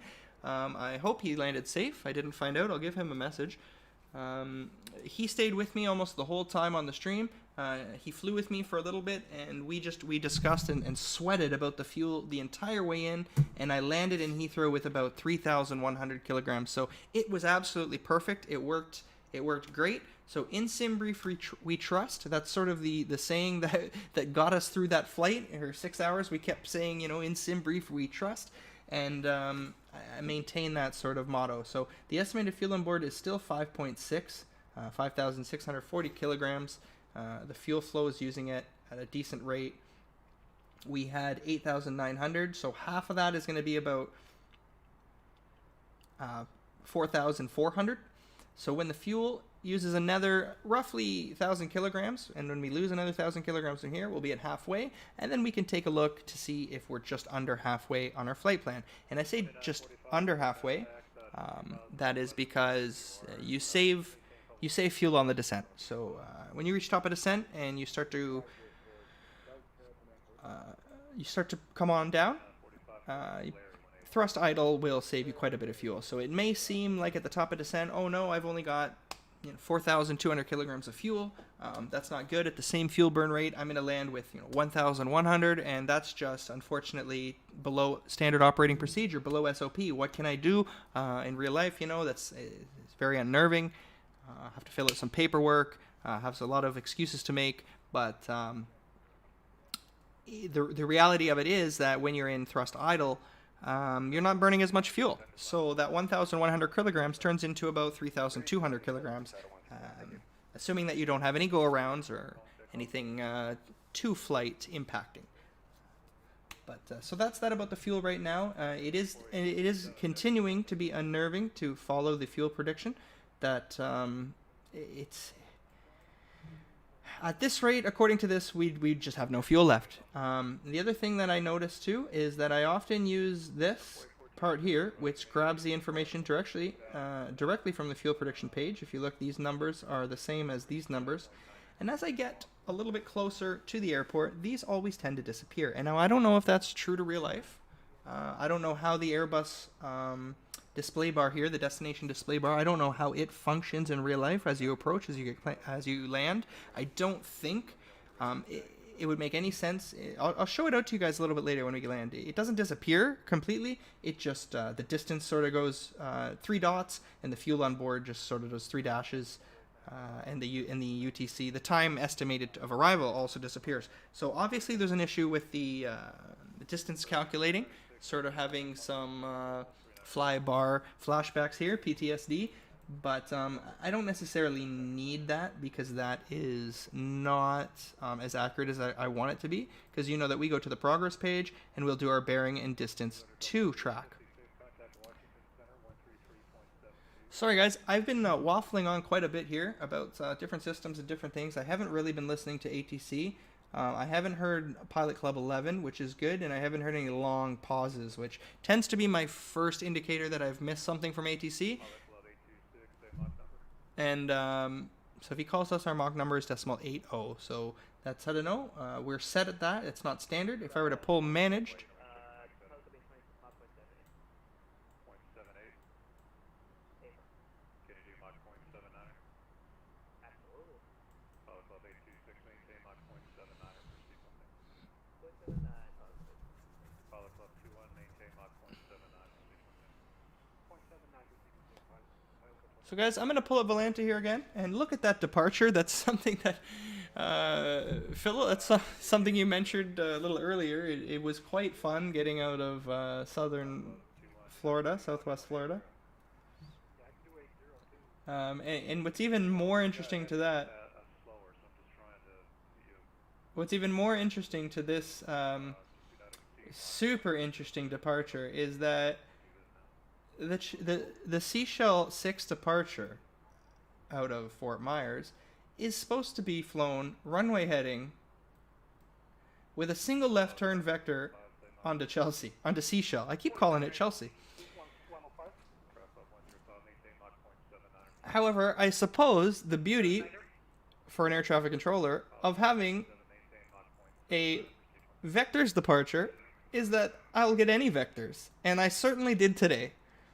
I remember we got fly 110 out of departure, and then turn heading, I think it was like 090, and then 310, and then 340, or something like that, and we got sent all around Florida, so we got to see the beautiful state just a little bit there out of Cape Coral. And then we finally got onto our route. So that is not as straight as I would like. That is not as normal as I would like. And let's hope that we don't have a repetition of that when we get into Philly. Because the last thing I really want to do is go around Philly a bunch of times. So let's get rid of Volanta.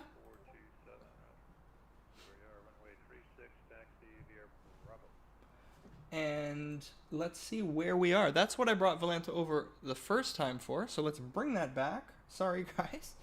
And we'll follow the flight here. So we are still in Jacksonville Center. We're going to be in Jacksonville Center for quite some time. He hasn't said much to us. The next expected ATC is DC Center.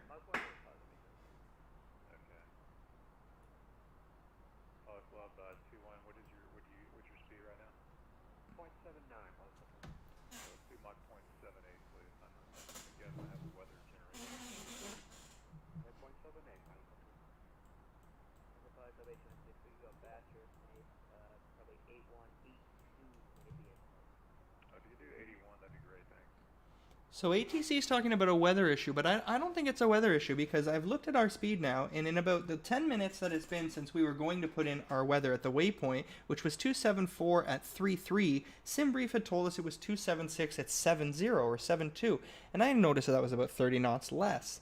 But if you take a look now at the winds, we're 277 at 7.6, and that is bang on what Simbrief was saying. So it seems like once again, in Simbrief we trust. Let's bring it back here. And at Femin, we're passing Vityap now. 277 at 7.8. And look at that, 277 at 7.8. So the wind here is actually bang on. And these guys are a little bit ahead of me, so it's quite possible. 248 at 8.0, 2.5. So look how the wind is swinging around. So we're here at VAP and it's 277 at 7.8. So that's a very easterly direction wind. But as we come around, as we get closer to Philly, 255, 248. So the wind is actually coming to a little bit of a headwind. And that could be slowing the guys down in front. So that's what the problem. He thinks it's a weather generation issue when it's actually a real world weather issue. That the weather generation is following quite accurately, in my opinion. So as the weather changes from a 270 direction to 250 over to 248, it's basically right in our face. A little bit more. I mean, not completely, but it is facing in our face a little bit more, and enough that it would cause more drag on the aircraft, and your ground speed would decrease. Now, of course, your indicated airspeed would say the same, but it's your ground speed. The speed that you're doing over the ground, that would change as the wind changes. So that was Delta 4211. 72, thanks for the great service, great job, 4211, take care. Thanks, GPS 1918, just going to maintain level 350. GPS 918, just going to maintain level 350. 350, GPS 918. GPS 918, contact Atlanta Center 13229 or 7.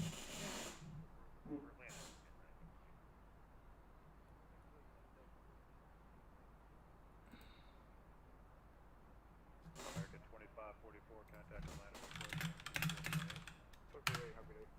And who was checking in for Jack Center? Alright guys, I haven't gone anywhere. We're just listening to the ATC. I did say that I'd try and let ATC be a little bit more the star of the show here.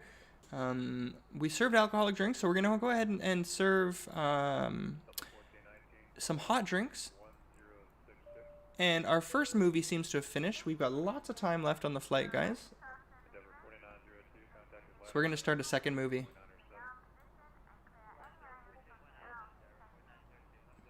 So we're up to 96% satisfied. That's wonderful. Remember about an hour ago, about 45 minutes ago, we were at 86 or 85% satisfied. So we've gone up about 10%. That's great. What was the numbers again? Sorry, I'm having trouble with the numbers. 7, what was it?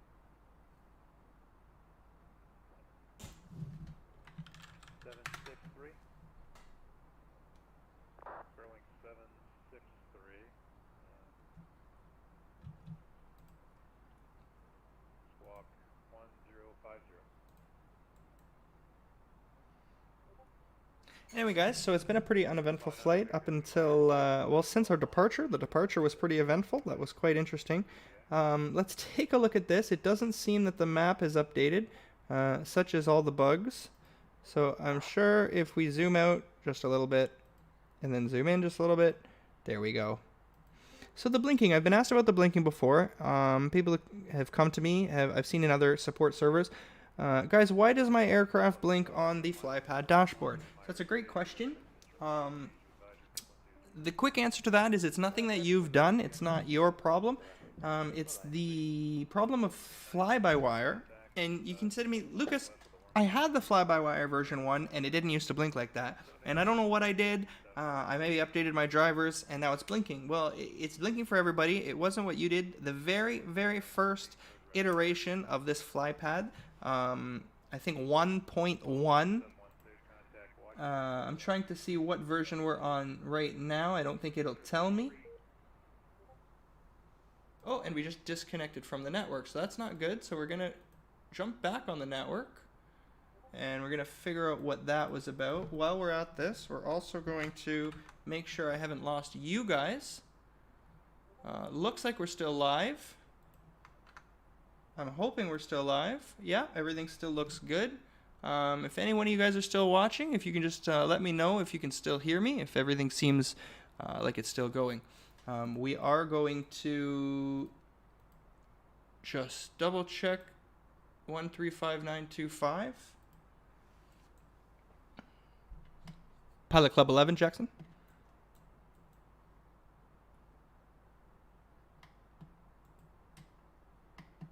We don't seem to be on the network.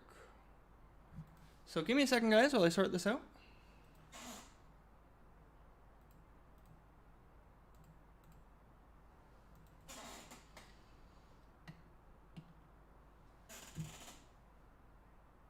Philip, it happened to you too. You're flying right now then, are you? Did you manage to get it fixed? Because I reconnected to Vatsim and it doesn't seem that they can hear me. I'm still on 135925. Let's go to my audio and I'll show you guys what I'm doing. In case you guys are wondering what's going on. 1 second. So I'll pull over my vacuum and you can see there I disconnected from the network. I reconnected right away. But when I push my push to talk, normally COM 1 will light up and it's not lighting up. So Atlanta Center is still 132975. I'm going to disconnect again. Turn off mode C. And I'm going to reconnect, turn on mode C, test my push to talk, which still is not working. So we'll go to audio, and I'm going to change the... See, and I don't like to do this, but it's actually not as bad in vPilot. So we'll just change the microphone there, and then change the microphone back. We're going to apply that. I'll change the speakers to my desktop, and then change it back to my headset. We'll apply that, and it looks like I can maybe...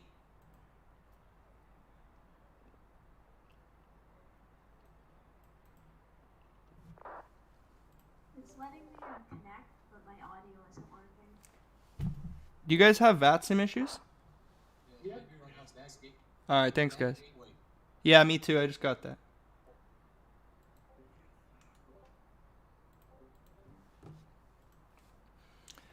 Sorry guys, I just jumped onto the Discord there. It seems that the guys on Discord are also having Vatsim issues, so this is not just us.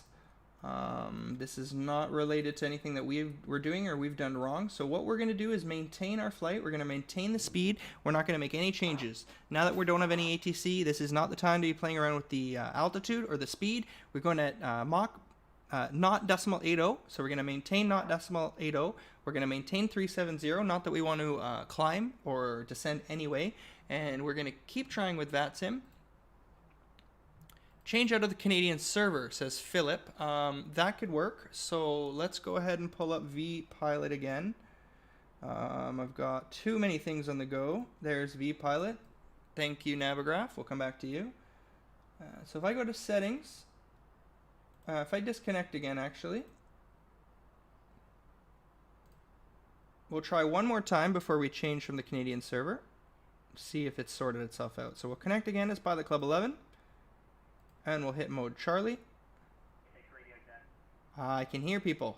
And we have blue comms. So I'm just going to test the push to talk. I'm not going to say anything. And you should see TX light up.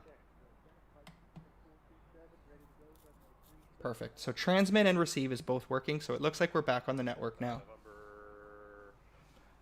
The guys in Discord, I'm sure, will figure that out. So I don't have to go on there.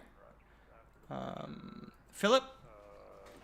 I'm not sure either. It all seems to be working now. These things happen in Vatsim sometimes, guys. Remember, it is technology.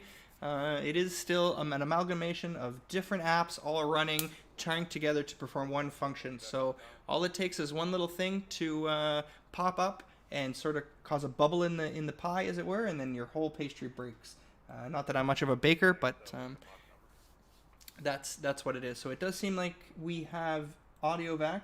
I know everybody's probably checking in to say, hey, I'm back, I lost you. We're just be very, very, very quick and concise with him. We're still on Jacksonville Center, so we'll just let him know we lost you and we're back.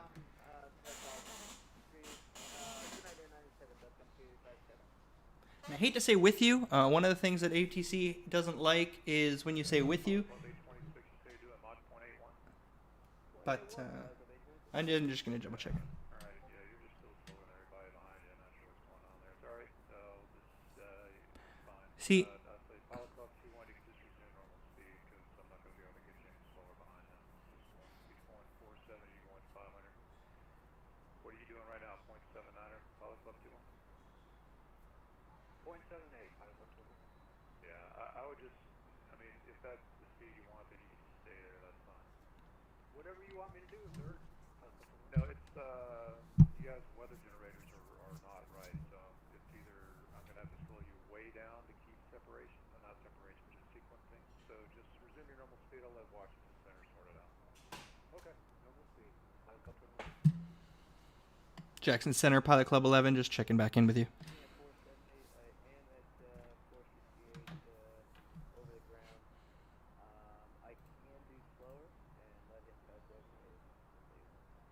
Well, there's still traffic behind you, so it doesn't really matter. It's okay, sir. Don't worry about it. We're all good. I appreciate it. Or 427 radar contact, the altitude. 2,400 feet, climbing to 3,000. Piper 427, confirm you on navigation to the southwest. Maintain appropriate VFR altitude. The Myrtle Beach altimeter 3002. Maintain VFR. VFR altitude, to the southwest. Echo Charlie, Mike, Zulu Golf, enter the right base, runway 36.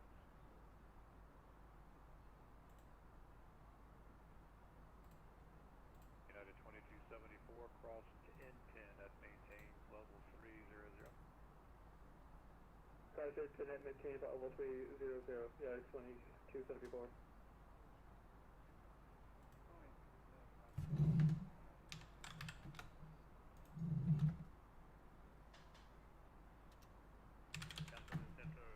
Delta 1477, heading is level 410, reaching 480, Mach point 78.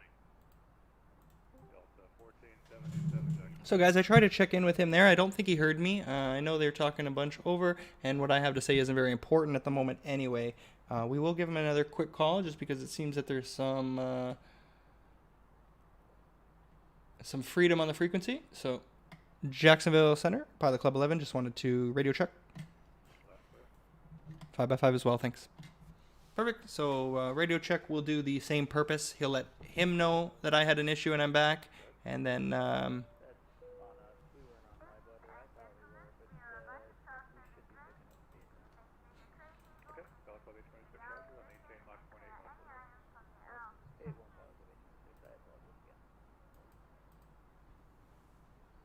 so guys, I'm just going to bring over an announcement we've got from Vatsim from that little issue. So I'll bring this over here, and it's just a little ping from a supervisor. It says, attention everyone, we've recognized that the service had a brief outage. Most of the services should be online again now. If you have trouble connecting to the VERSE servers, try reconnecting or change your server. We apologize for the inconvenience. Persistent connection issues can be reported in the server on Fire channel of the official Vatsim Discord. That's another Discord I'm part of, which is right here. If you guys are interested, vats.im.discord. That's Discord for Vatsim official server. So that's nice of them. They sent out a little ping. They apologized. And the lovely thing about that is, even though they crashed, it doesn't crash your game. So we all kept flying, we all kept going, and we were all able to reconnect and continue just like nothing happened. And Andrew, that's a Pilot Club 826, gentleman in front of us who we can hear, not running on live weather. So once again, the controller was right. He's smarter than I was. I figured that he wasn't taking into account the actual wind switch, when in fact it was Andrew up there who wasn't flying on live weather. So he must have been flying a few days ago or off the network or something like that, where he wanted to fly certain wind, certain time of day. It was probably the evening. I know he works a lot. And he forgot to switch that back. So anyway, it seems that all is fixed. I was worrying that I might have to... There you go. So there's some confirmation that there that does seem to be was the live weather issue there from Andrew. So that's good.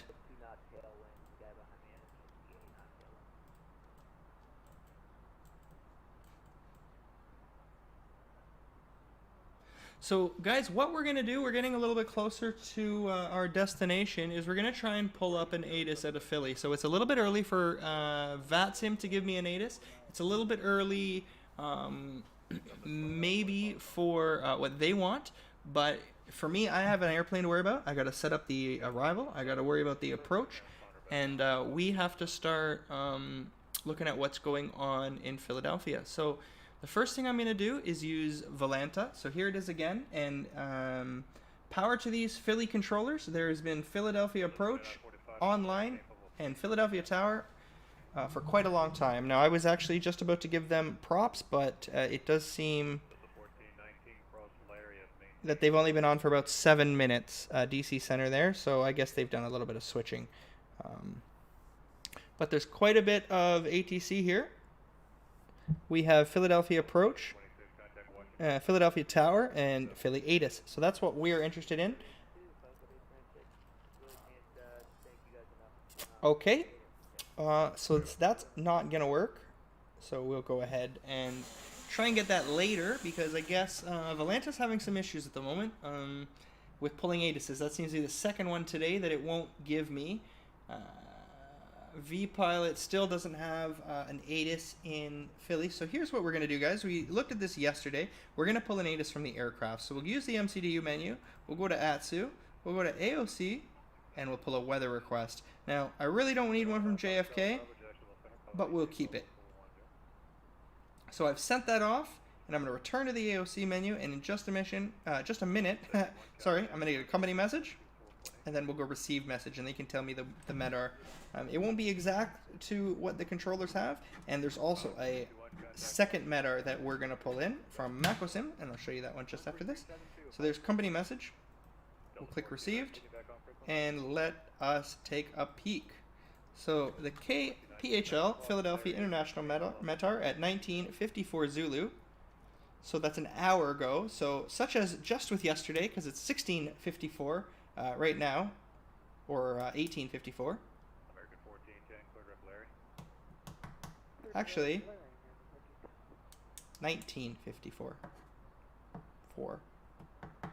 What time is it at the moment?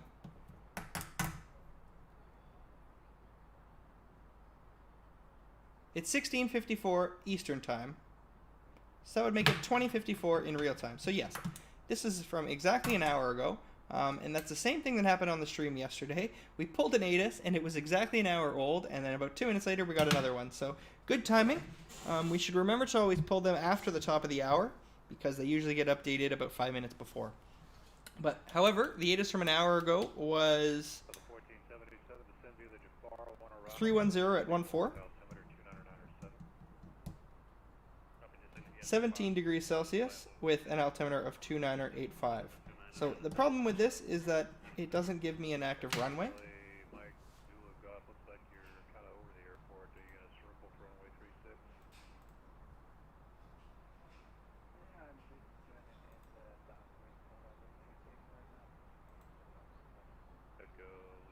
Echo Charlie Mike Zulu Golf, Roger, runway 36, clear to land, the wind's 340 at 10.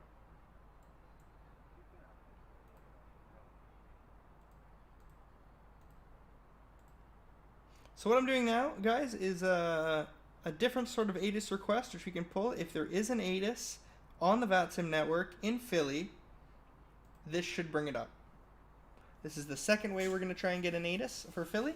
And if this doesn't work, we will use the trusty MacOSim.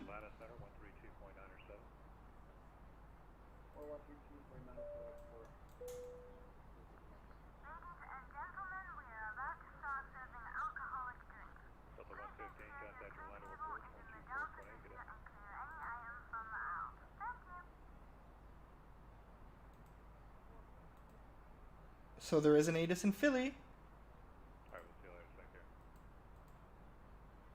So Philadelphia ATIS information is Lima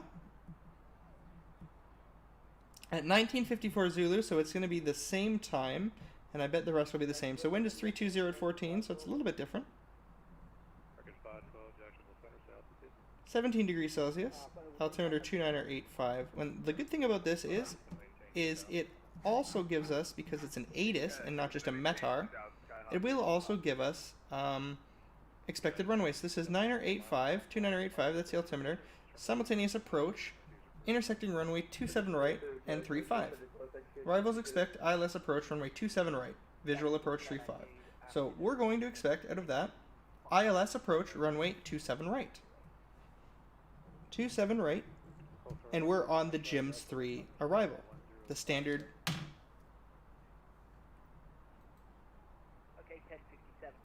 Sorry, was just listening to ATC there again. So the standard arrival into Philly today, we're doing the GIMS 3. So let's take a look at that now that we know the runway that we're going to be using. 27 right arrival. And now I don't want to print it. Normally I could print it. It would come out right now on this little paper right here, and it would stick there. You know what? No, we're not going to do it. I'm going to print it off stream a couple times and make sure that the stream doesn't freeze or crash before I do it on stream. So we won't print it. We've got it right there. And so what we can do is go ahead and pull up some charts. So let's bring back Navigraph, everyone. Let's close this up. We can see where we are here. And we're actually very close, because Navigraph here also shows us where we are in relation to the world, as well as what these green line means down here is the air traffic control space. So we've been in Jacksonville Center this whole time, and we're about to switch over to Washington. So very shortly, as we come up to Bartle and click on that, It's a RNAV waypoint. Delta 2551 Jack Center. You do have opposite direction traffic, 16 miles, level 350. He'll switch us over to Washington Center. So while we're here, Washington Center, DC Center, 133 distance 725. Just reporting traffic to you. You're fine. Your 1,000 feet separation legal, so just pointing traffic out to you so you don't freak out. My apologies. Yeah, we got the traffic dispatch over. I freak out. I like that. He's pointing at the traffic so don't freak out. It's, if I wasn't, That will stop crashing. It'd be great. Yeah, right. I freak out. Delta 1620. You back on? I did it anyway. So guys, Okay, no, Delta 1620. Roger. an hour and 15 minutes we've been flying, and we have an expected flight time of 2 hours and 10 minutes. So we're getting into the final end of our leg. And if we look here, we finally, since we talked about the fuel last, it feels like it's been forever. We're finally down to where we want it. Remember we mentioned that we wanted to come back and discuss the fuel when we had 4,400 kilograms. Well, here we have 4,400 kilograms. That puts us at essentially 50% of the way through our fuel. And as long as now we're, you know, essentially 40% of the way for our flight, we already explained why we don't need to be 50% of the way through our flight when we're at 50% of the way through our fuel. But as long as we're at 35, 40, 45% of the way through our flight at the moment,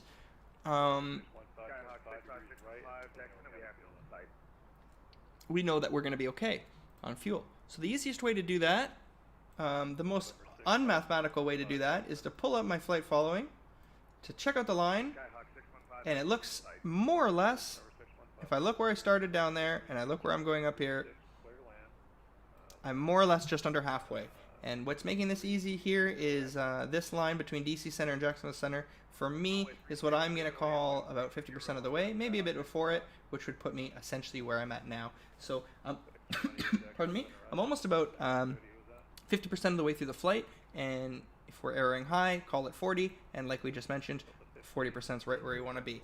So, we're going to have a little bit low fuel, I think, for this flight. It is as a result of our departure. But that is outside of our control. It's why we bring on extra fuel for these flights. And it might be a little bit lower than we're comfortable with, 4,300. I would like to be starting descent in the next, 3 to 600 kilograms of fuel. That's not going to happen. It's probably going to be more like 1,000 kilograms of fuel, but we'll see what we're at when we hit top of descent. We're a little bit low. We're a little bit disconcertingly low, but it's not too low that we're in an emergency, and it's not too low that we're worried yet. Might just be a little bit of paperwork on the ground, as we mentioned. Guys, it looks like I can finally serve food. So we're going to serve the food to the cabin.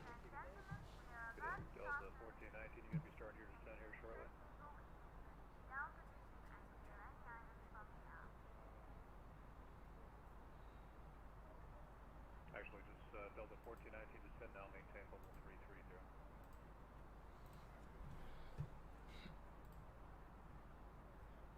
Alright guys, he hasn't spoken to us in a little while. We were going to talk about our arrival, so let's continue to do that. We're looking for Philly, and we will open the charts list. So the charts we're going to be on, we're going to be arriving on the GIMS 3 RNAV arrival. We're going to be transitioning through Snow Hill.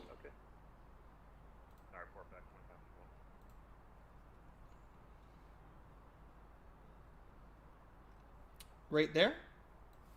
Transition through Snow Hill. Delta 1419, contact Atlanta Center 132.907, good day. And we are going to be expecting to land runway 27 right. Was that Pilot Club 11? DC Center 133.72, Pilot Club 11. Thanks so much for your service. Have a great day. See you later, number 5, Charlie Bravo, Quadrat Via. So that was for us, guys. Over to DC Center. I've already got it ready. Tango contact Atlanta 13297. Have a good day. So what do we do when we contact a new controller? Well, he knows we're on our flight plan. We haven't changed from that. We don't need to tell him where we're going on that flight plan. He's aware. It doesn't hurt. You can say direct Bartle if you want, but all you really need to do is tell him the altitude you're at, so he can do quick flight check, quick radar check. He'll identify me at flight level 370.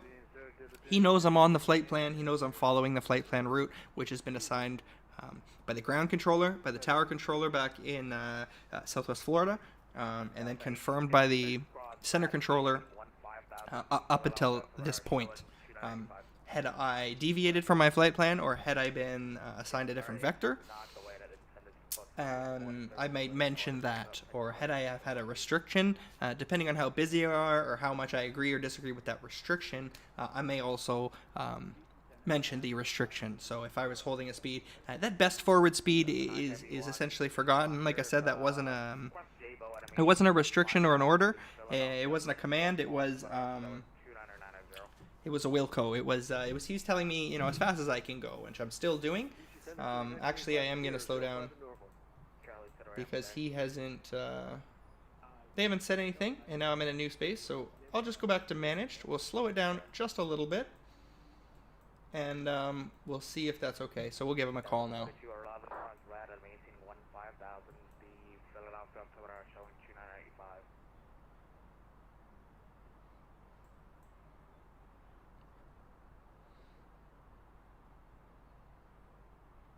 DC Center, hello, Pilot Club 11, flight level 370. Pilot Club 11, Washington, roger. Washington, Pilot Club 896, sorry we had an issue there, but we're back. Roger. Washington Center, American 432 is flight level 110, climb up for 120. American 442.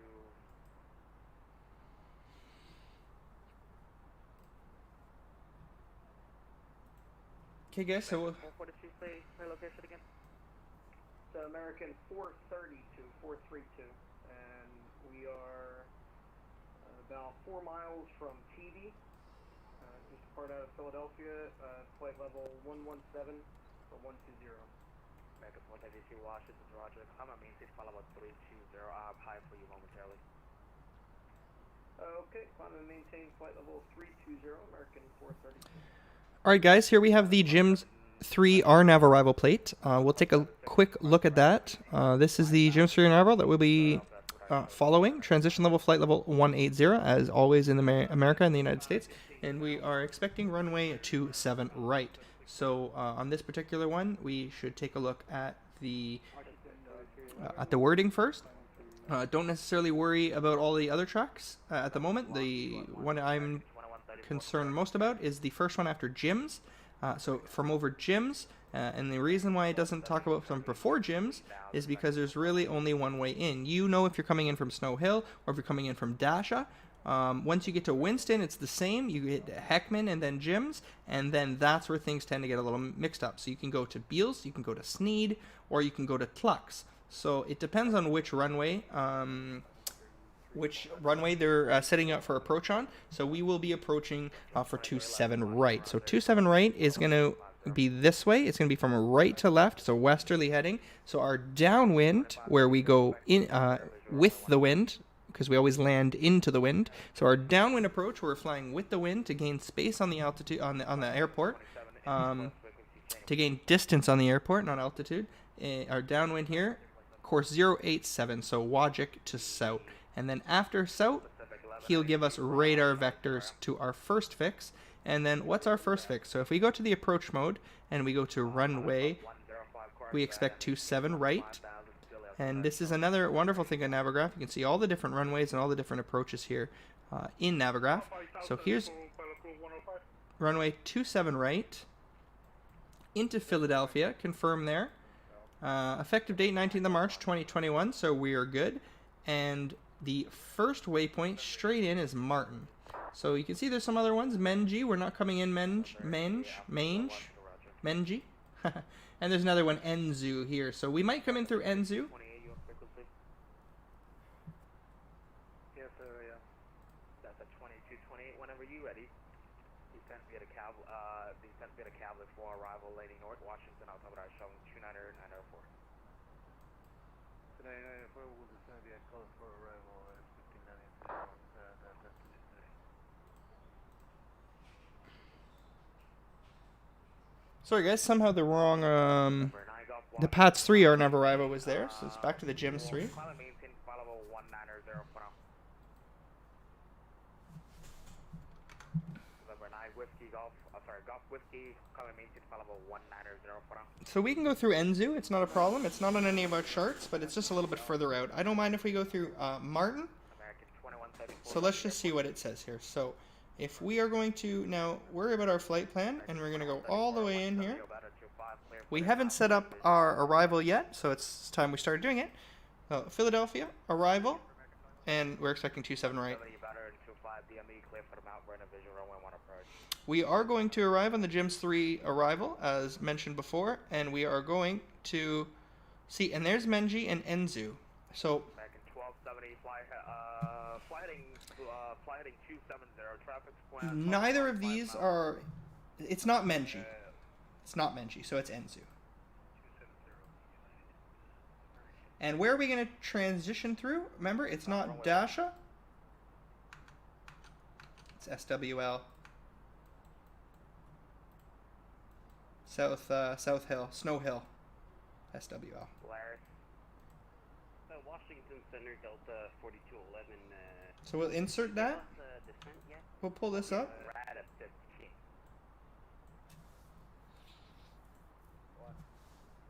Yeah, that's a 42 arriving right at 15,000 and 29885 for the Philly altimeter.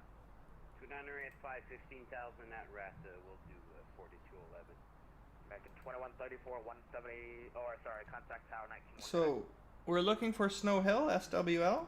There it is on the flight plan. Follow 2 to 3 o'clock, 5 miles, 3,000, a Airbus on the river.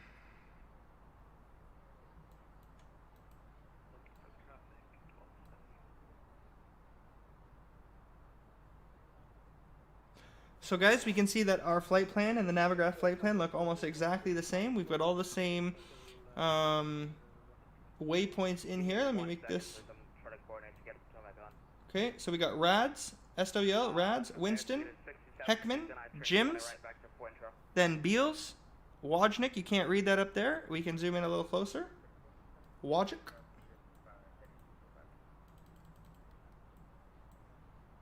Sorry, what was that? There's Wojcik.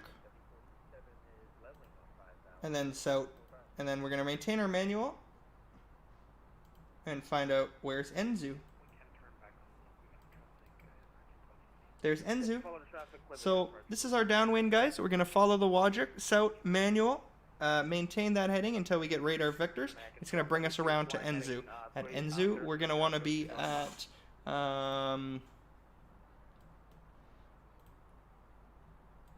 3,000 feet by Martin. So Enzu's more or less the same, 3,000 feet between Enzu and Martin. And our minimum decision height is 2,211 feet. You're on the wrong frequency, my guy. Try to contact Philly. So what we can do is, now that we know this is all programmed in very nicely, I'm not worried. We're going to check our RadNav to make sure that it's captured that, which it has not. Oh my god. Climate maintain 4,000, flighting 030. 4,000. Well, so someone's not happy. Maintain present heading down to 3, down to 3, please. Down to 4,000, present heading. Present heading down to 4,000. Sorry, guys. 108.95. So that's the ILS frequency for, just get rid of this. So that's the ILS frequency, the localizer for runway 27 right. Final approach course is 267. That will capture when we get a little closer, 108.95. Go around altitude 3,000 feet. American 432, climate maintain, follow up 340. Climate maintain, flight level 340, American 432. American 2532. And our minima 030 to join is the 211 feet. So all we need to do now is get an updated ATIS. and update our approach. Go ahead for 69. That's in disregard. November 232 Juliet Sierra, turn 20 right vector for sequence. 20 right, TJ Sierra. November 9, Golf Whiskey Cross JD at a maintain 13,000. The Philadelphia altimeter showing 2985. So I still don't have an ATIS on Vatsim. So it means I'm not quite close enough yet, or there isn't one. So I'll go ahead and put in the one that we got, which was winds at 320 at 14. Citation 7 Romeo Papa, thanks for the help. Delta 4211, the next crossing restriction. Temperature was 17 degrees Celsius, and the altimeter was 2985, which is really funny. Okay, so we're set up for descent and approach. No, we're a little bit early. Fly heading 140 vector full final. So what I need to do now is make sure that he hasn't forgot about us. So we're going to find out the Jim's 3 arrival. We're going to see that we need to be 15,000 at RAD. So how do we do that, guys? We're going to go into the progress page. And we're going to plug in RADs. Pilot Club 37 Washington, Roger. Cross RAD and maintain 15,000. The Philadelphia what I showed 2985. Sorry about that. So we're 232 miles away from RADs, which is good. Our top of descent's coming up. Given the fuel on board, we haven't lost that much in the departure. Hey, Sergeant, Pilot Club 6. Flight level 410. WestJet 2311 Washington, Roger. WestJet 2311, climb and maintain follow 350 if you haven't already. I was just going to inform you that I'm having issues with my flight sim. I'm going to have to book off here, so I'll be back though. Sorry, you have a great day. Okay guys, so I need 69 nautical miles or more on a 3-degree angle of descent from 37,000 feet to make 15. So 69, we've got a tailwind, and I like to add at least 10 more, so we're going to do that at about 80 miles. Contact Philly on 128.4, good day? Philly 128.4 W. That's an I heavy. The next crossing is going to be ESO at 10 at 250 Washington altimeter. Sorry, Philadelphia altimeter showing 2985. Well, that was close. Aircraft passed right above us. I didn't notice, and I just saw his jet stream. American 1270 tower on 19.1. Good day. So we're going to double check the next frequency. We're going to pull in Valenta. You can see that we're starting to get there. So we're going to be with DC Center all the way in until we get into Philadelphia approach, and then there's Philadelphia Tower. So I'll get rid of that. And Philadelphia approach, we're quite a ways away. There's a few of them. Must be due to the traffic, so I'm not too sure which one we're going to do. We've got a Philadelphia NA approach, a Philadelphia departure, and a Philadelphia F1 approach.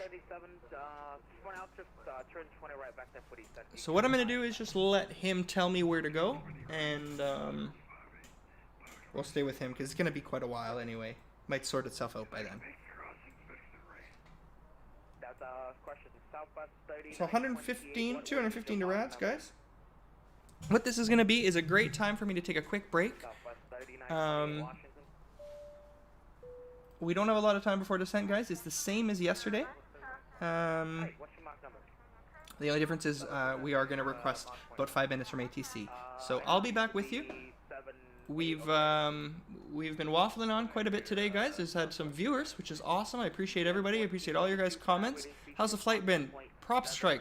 Jake, flight's been great. We had bit of a departure, bit of fun off the departure. We've had some fuel loss because of it, because we had to fly all the way around Florida to take a look. And other than that, it's been pretty uneventful since then. We've had a few people. We've had one guy lose his engine. We had another guy get lost. We had another guy take off and not know where he was going, such as Vatsim. So for us, it's been good, and we've been professional. Guys, like I'm saying, we're getting close to top of descent. We're running out of time here, so what I'm going to have to do is go for a quick break. I got to grab myself a drink and just got to go do a couple quick things. I'll be back with you shortly, maybe 5 minutes. I do have a timer. It's possible we can get the timer going. Just give me a second. All the aircraft for frequency to standby. Airspeed is 6759, New York 2532. New York 2532, airspeed 759. Thank you very much. Over. Alright guys, I think here's the timer, so we'll set it for about 6 minutes. It might be a little bit longer, but we'll pull that in there and we'll be right back. Yeah, we're on the Philbo 3. I don't know why it's not showing up. Okay, fly heading 020. Okay, we'll turn left 020. Sorry about that, 200. Delta 1856 Philly 284. Delta 1856 128.4. I'll try entering a runway, maybe that'll fix it. American 2532 Tower 191. Yep, that fixed it. Okay, we have the direct now, we just had to enter a runway. Launcher. Approved as requested. MSFS 59, sorry, 5739, turn additional 20 right vector forward and correction, descend rate 2000, you kind of high. Maintain 2000 and 20 right, 517. Pilot Club 37 at 15,000, ready speed to 250 knots. Okay, 15,000 back to 250. We're heading 060 outside. UPS 1432 request flight level 360 for turbulence. Yeah, that was 3 at once. UPS 1432, climb and maintain flight level 360. 360 flight level, correction, UPS 1432, thanks. Air Canada, try to contact 119.85, please. 119.85, Delta 9 Heavy 128.4 is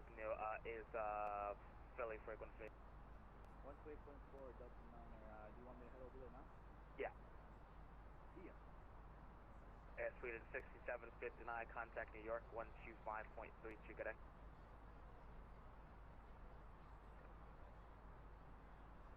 Center 550, 550, Mike Victor at 14,000. No, American 9662, you on frequency? Affirmative, American 9662. Hi, reset your transponder, squawk 3666 and descend and maintain 90,000. 3666, 9,000, American 9662. Citizen 2, Juliet Sarah, just letting you know we're back on course. We had to enter a runway. Roger. November 9 Whiskey Golf, contact New York. Contact Philly on 1284. November 9 Golf Whiskey, contact Philly 128.4. 128.4 for November 9 Golf. November 232 Juliet Sarah, contact New York 125.32. Have a great day. 12532, have a good day, Juliet Sarah. Southwest 3928, can you bump it up to 80 if you can? Up to Mach 180, Southwest 3928. Yep. We can slow down if needed, UPS 1432. Yeah, just lower a little bit the better, 75 or less. 75 or less, UPS 1432. Center 550, Mike Victor with you, 14,000. November, 550 Mike Victor, Washington, Roger, descend and maintain 90,000. 9,000, Mike Victor. American 2622, contact Philly on 128.4.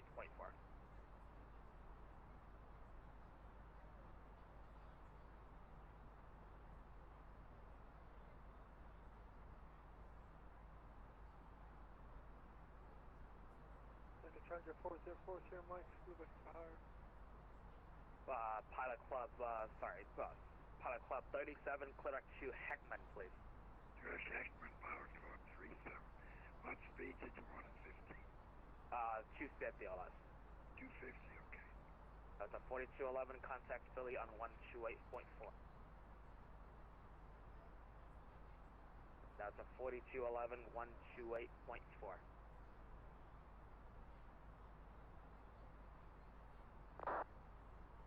November 550 Mike Victor, descent and maintain 8,000. The Philadelphia altimeter is showing 2985. 8,000, 550 Mike. Now it's a 190, contact Jacksonville 135.902. Have a good day. Over to Jacksonville, Delta 190 heavy, field. See ya. Washington, Walker 588, FlyLive Overlay. Walker 588, Washington, roger. Delta 2228, contact Potomac on 126.1. Have a great day. Potomac and 126.1. Thank you very much. Have a good day. This is me. November 4040, Mike, contact New York 125.32. New York, now for Chandler 4040, Mike. Pilot Club 716, Club Heckman at a maintain 9,000. The Philadelphia altimeter showing 2985. Heckman at 9,000, Pilot Club 716. Washington, Pilot Club 21. Yeah, go ahead. Can I start my descent now?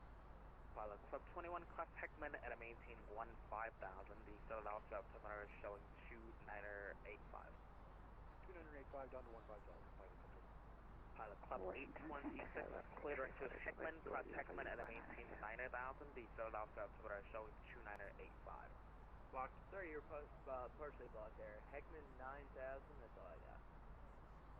Yeah, clear Heckman and Heckman at 9. Heckman at 9,000. Washington Center, however, West level of 190. Southwest 3928, contact Atlanta 13297. 3297, Southwest 3228. UPS 1432, contact Atlanta 13297. Let them know about your speed. 3297 and call them about speed. UPS 1432. United 12, Washington, if you on this frequency, roger. Aeroflot 342, Washington, climb and maintain follow 210. Climbing level 210, 342. And Walker 588, reset your transponder one more time, squawk 3705. 3705, Walker 588. My bad. Delta.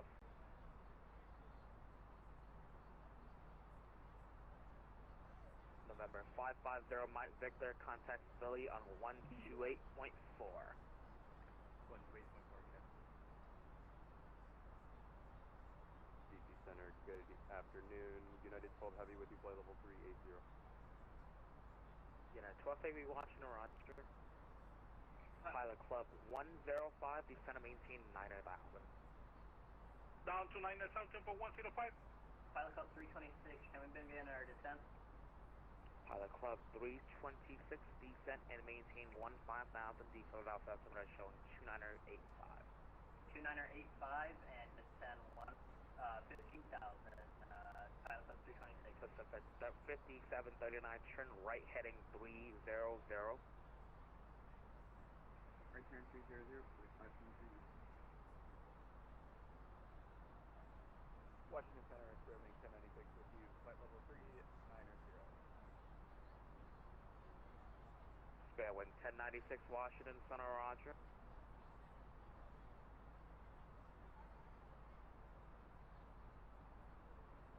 Washington Center, hello, it's citation Lima Lima Golf 2 at Norfolk, requesting IFR clearance to Atlanta. The Lima Lima Golf, Washington Center, roger. Hey everybody, I'm back. Sorry for the delay. Let's get rid of the timer. And we're here. So let's see where we are. 128 to RADS, and we need 80. So we're still on the profile here. Let's tell that DC Center that we're back. DC Center, Pilot Club 11, we're back. Pilot Club 11, roger. Touch Brad and maintain 15,000. The Philadelphia altimeter showing 2985. Cross RADS at 15,000, altimeter 2985, Pilot Club 11.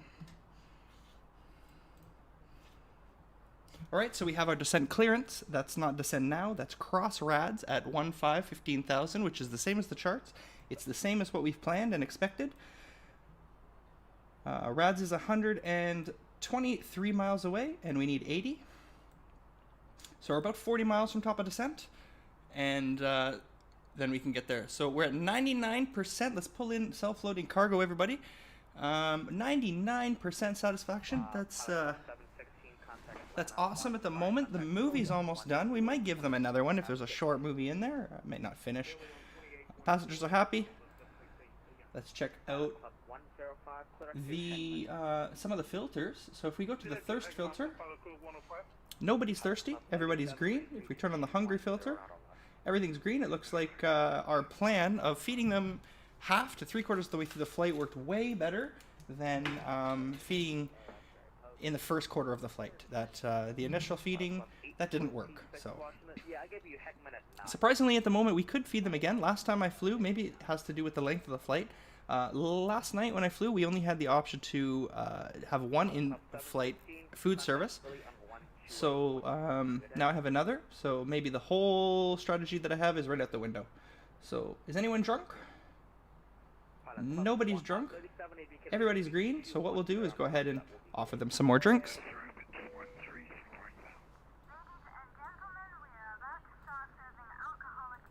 Sorry, did anybody else that I did not get to?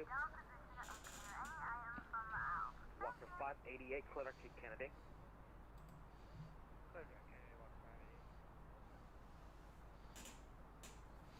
Alright guys, looking at Vatsim, we do have ATIS for Philadelphia, which is the ideal ATIS. It's the ATIS that I would prefer to use over all the other options that we looked at. There was one other option using the MacOSim website that we didn't use. We didn't have to use it. We managed to find it a couple other ways. But we have now, through Vatsim, so this is the ATIS that the controller is providing. This is the one that he wants. This is the one that he's expecting. Noah, hey man. Hey Noah, welcome for joining the stream. Really glad that you managed to show up. I appreciate it. Maybe you can let me know how the sound works, if everything sounds good. The audio sounds good. Sorry, didn't notice that. I appreciate that. Awesome. Noah, thanks for showing up. So guys, back to what we were doing, what we were talking about. I actually totally forgot. Thanks, Noah. We're getting the ATIS. We're getting the ATIS in Philadelphia. We're getting close to top of descent, so let's keep our eye on that. We're at 100 miles from RADS, and we need 80, so 20 to go. And I know you guys can't see the ATIS. I'll pull it in for you so you guys can see it. This is how I pull it up. This is vPilot. We've talked about that on the stream today. And if you can see KPHL ATIS 133.4. So there is a number. I could dial in 133.4 and listen to this ATIS, but in the ideas of saving time, I'll just pull it from this. So we have information is Mike. The wind is at 300 at 12 knots, 16 degrees Celsius, and the altimeter, as he told us, is 29.85. We'll be runway 27 right on the arrival. ILS 27 right. We don't really want visual approach 35. So let's take a quick look at 27 right versus 35 over at Philly. So if we pull up the charts again and we look at Philadelphia Airport. So here is runway 35. It's 6,500 feet, quite short.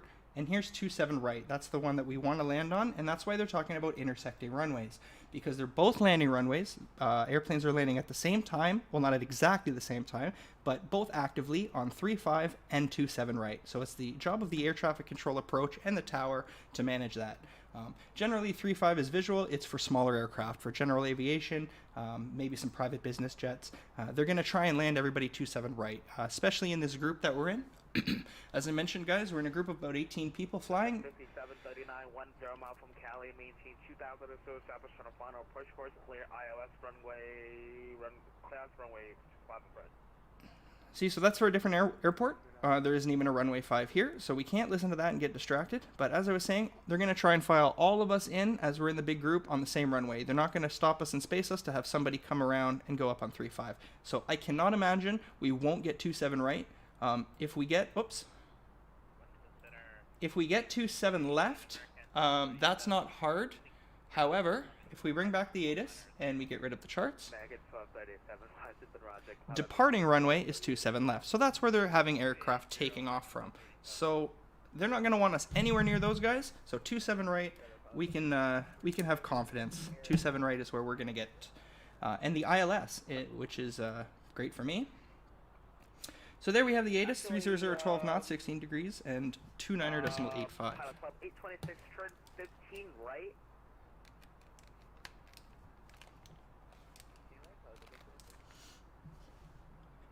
What heading would that be? I'm sorry. And guys, we've passed top of descent now, so let's get down to 15,000. And remember, I say we're past top of descent, but my top of descent is about 15 miles more than the most extreme top of descent that I need. So open descent green, flight level 150 blue. That shouldn't say flight level, that's actually a bug, because we have set, if you go into performance, and I go over to approach mode, transition altitude is 18,000 feet, so it's in blue. Flight level 150, it should know that that's below 18,000 feet, so that should just say 150. But that's okay, not a big deal.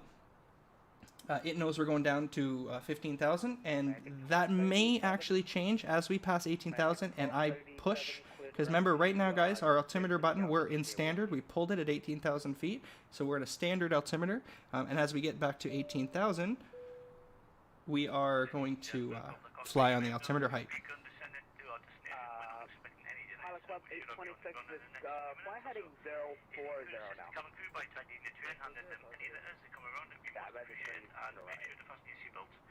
For safety reasons, please turn off all electronic devices or switch to the airplane mode until after we've landed. Please also note that the aircraft toilets will shortly be out of Pilot Club 21, descend and maintain 9,000. Down to 9,000. Pilot Club 21. Pacific 5739, a wind variable between 300 and 020. The runway 5 clear to land.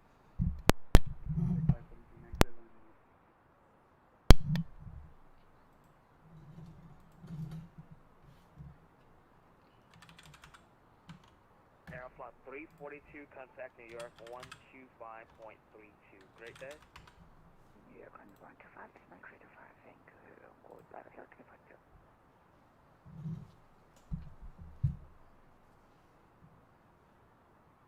Pilot Club 826, turn additional 30 right. Alright guys, we're just listening to frequency there. We're trying to get some situational awareness because TCAS, as we keep mentioning, is not available. I can't see what's going on with the other aircraft around me, so I just have to assume, obviously I'm going to assume that he's got us and he's going to make sure everything's okay.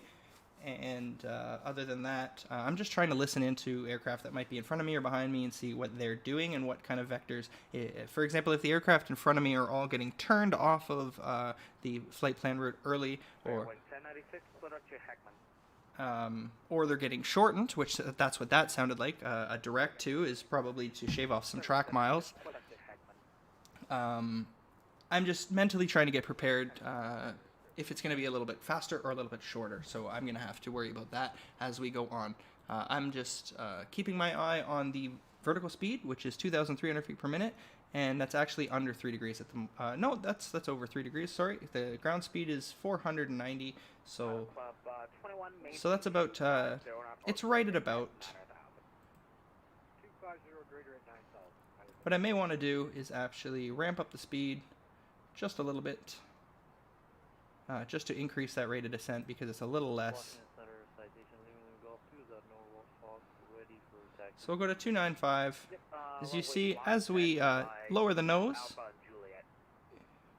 the speed increases, and so does the rate of descent as the airflow over the wings increases. So what we can do is just keep monitoring our descent profile, which is 45 miles to rads. And we still need 38, so we've lost a bit, which is fine, but we're still above the profile, or right on it, for the most part. So 37, we're 42, we're 44. So it's about 5 miles difference. We're not going to need that space to slow down as of yet, but as I bring this down, so what's happening is they're getting direct to Heckman. So these are the airplanes in front of me somewhere. They're cutting the Winston corner is what I would assume. So as they cross rads, they're getting clear direct Heckman, and then they're cutting this. So it's making it a little faster. What that happens is they can let the aircraft in front gain time, and they can keep the aircraft behind. 326 descend and maintain 9,000. And what they can do with the aircraft behind is maintain them all the way to Winston and then Heckman, and that'll create the spacing they need to get us all in and land nicely. So under 10,000, we're all going to be at 250 knots. That's a worldwide restriction. So even though it's not mentioned here, Charlie Lima Lima Golf 2, I need by the time I get to Heckman, I need to know that I need time to slow down to get 250 knots. And as we go on to Jim's at 8,000 and Beals and Wojcik. So here's the big one. At Wojcik, we have to be at 190 knots and maintain it. So we can't be any faster than that at Wojcik. That reasoning behind that is because this is going to be a pretty sharp turn. It's going to be a sharp 90-degree turn to final. Not to final, to downwind. And they want to make sure that airplanes aren't missing that and they're nice and slow so they can vector them in for final. Let's take a look at the chat. Sorry guys, I'm not going to be on the chat a lot on the descent. Noah, got to make the people happy. Yep, got to make the people happy. You got her.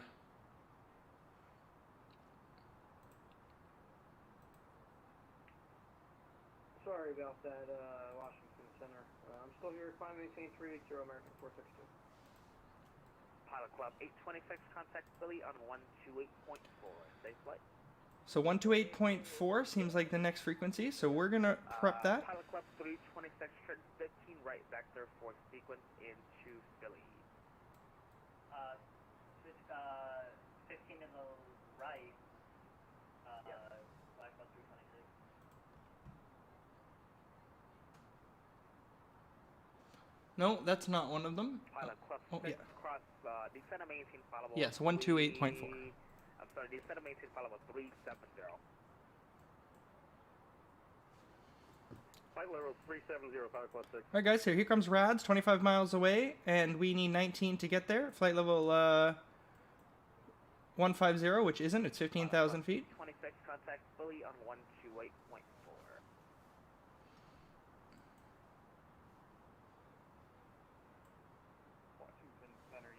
We're still 5 miles above, which is fine. I'd rather be there early than late. 400. Climb and maintain 400, United 555, thank you. And guys, ATC is probably going to start talking to me here pretty shortly, so I'm not going to be able to, like as I was saying earlier, look in the chat or talk to you guys too much. I will be here, and we're going to try and land the aircraft properly and safely. We've got the charts. We've explained our approach procedures. We've explained our ILS approach. We have our briefing completed, and other than that, we are going to do what we know how to do. It's land the aircraft. Here we are, 19,000, flight level 190. We're almost at 18,000 feet, so the altimeter is going to be 2985. So I'm going to set the backup altimeter first, and I am going to get ready to pull this. It is quite bright on the flight control unit. I can't even see the wording here. 390, Pilot Club 6. There's 18,000 feet, so I'm going to pull QNH and cycle it down to 29.85. Here we are under 18,000. We're still descending 2,200 feet per minute to 15,000, so we're getting down there pretty quick. It's going to be about 2 more minutes, and we have 2 minutes. So ground speed now is under 400 knots, 398 knots. So we need under 2,000 feet per minute to be 3 degrees, which we're over. So now we're descending faster than the 3-degree line.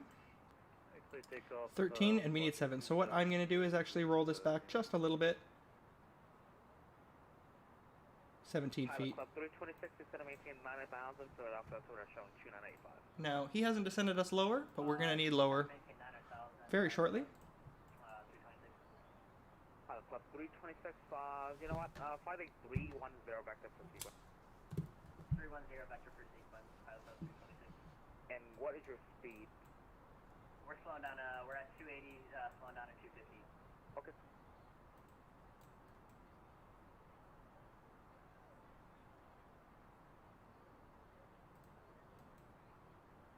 United 454, clear to Kennedy.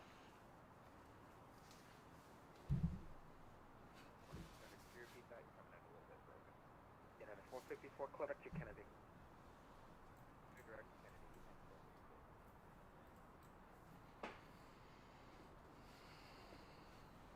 Pilot Club 21, contact Philly on 128.4, get it? 128.4. Washington Center, hello, Southwest 4525 with you, flight level 320. Southwest 4525, Washington, roger. So Club 326 for speed to 210 on 11. So guys, if he doesn't give me any descent lower shortly, I'm going to ask him.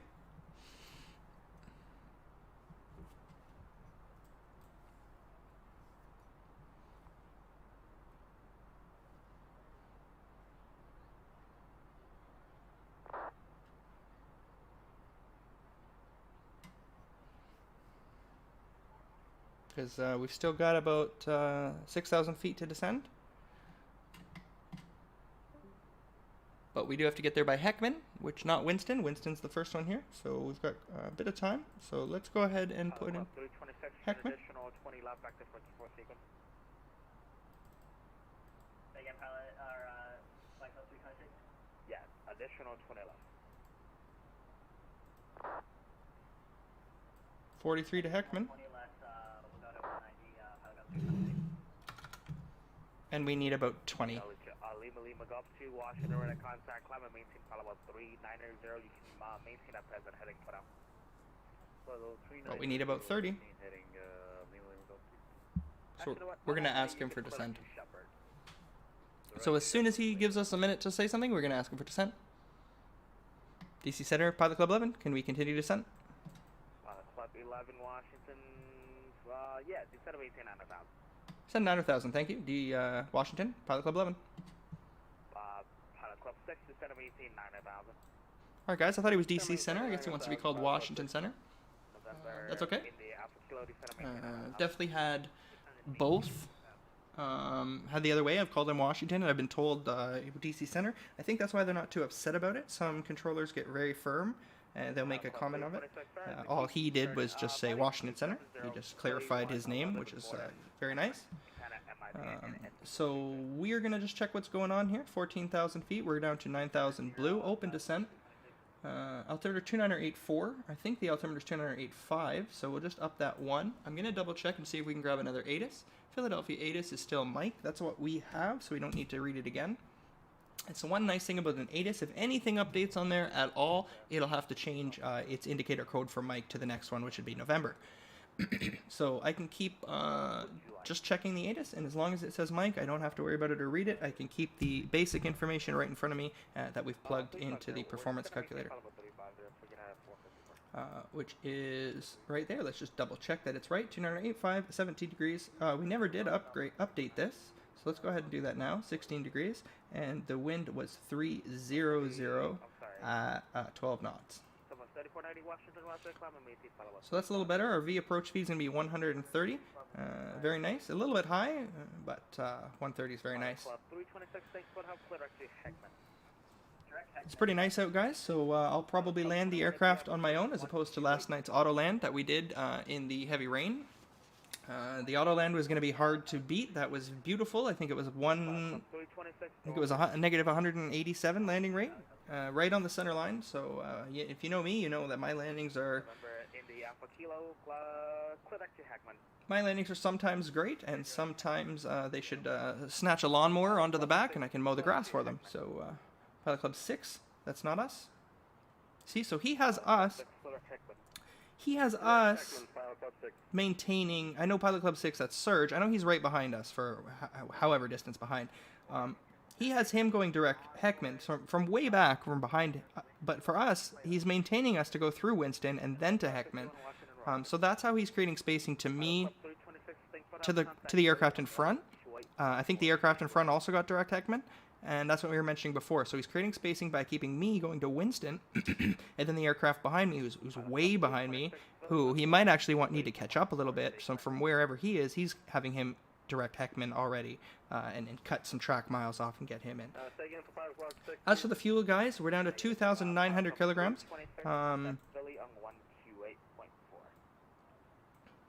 So it's getting a little low. I like to land with about 3,100 kilograms, but it's not a problem. We're going to be above 1,800. It'll be good. So. And United 454, yeah, clinic to Kennedy.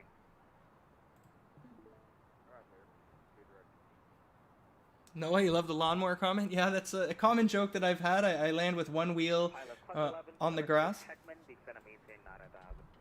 Direct Heckman, maintain 9,000, Pilot Club 11. Alright guys, so direct Heckman, we finally got our Heckman direct, so there it is.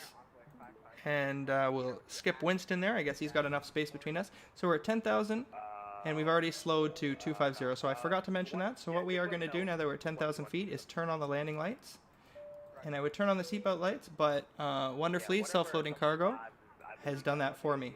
We're still at 99% satisfied, so we'll see how satisfied they are after I mow the grass in Philly. But yeah, so Noah, that comment was one that was made before, quite funny, because I constantly, well, will either land perfectly or I'll land with one wheel more or less. Maybe not on the grass, but the joke is that I'm on the grass, so they might as well fit a lawnmower to the aircraft, and I can mow the grass for them as I drive by. But we're not going to have that today. We're going to have a great landing. That's the hope, anyway. I can cheat with the auto land, but I think we'll see what the wind is. If it's really 22 knots, 300 at 12 knots, and I'm landing 27 right, so it might be off by about 20 degrees with about 12 knots. It'll be spicy. We'll see how it goes. So guys, we're at 9,000 feet. That's what we've been told to do. We can bring up the charts one more time just so you guys can see what I'm looking at. I can also throw on the constraints here, which of course shows you nothing. So we're already at 9,000 at Heckman, and we had the slowdown segment. I meant to show you guys how that works. Go to Philly 1284, Pilot Club 11. Thank you. Okay, guys, we're over to Philly Approach, so we're going to contact him. Philly Approach, good day. Pilot Club 11, 9,000 feet. Club 11, Philadelphia Approach, Roger, welcome, altimeter 29085. Information by train, expect 27 right, and we have Mike, Pilot Club 11. Alright guys, that's a bit low for me. I'm not sure if that's really low for you, so I'm going to just turn up the ATC sound there a bit. If that's too loud, maybe someone can pipe in, let me know. But that's fine, we're almost there guys. We're getting close. Just taking a peek at the comments. Looking good guys. This is it's a big day for me. I want to say we've had about 4 or 5 different commenters in the chat, which is great. Thanks guys. Philip, Prop Strike, that's Jake, Noah, good to see you, and Ryan, all you guys, thanks for coming along. It's been great. Really appreciate it as we get onto the approach into Philadelphia here. Again, we're having trouble with the FlyLive bar, guys. I don't know how many times I can say I don't know what's going on with that. Every time it works for about 5 minutes and then it freezes up. So if I just close it and open it again, you guys get that little Windows message. Pilot Club 21, reduce speed to 210. Heading that way now, Pilot Club 21. And then basically I have to put in all the information again.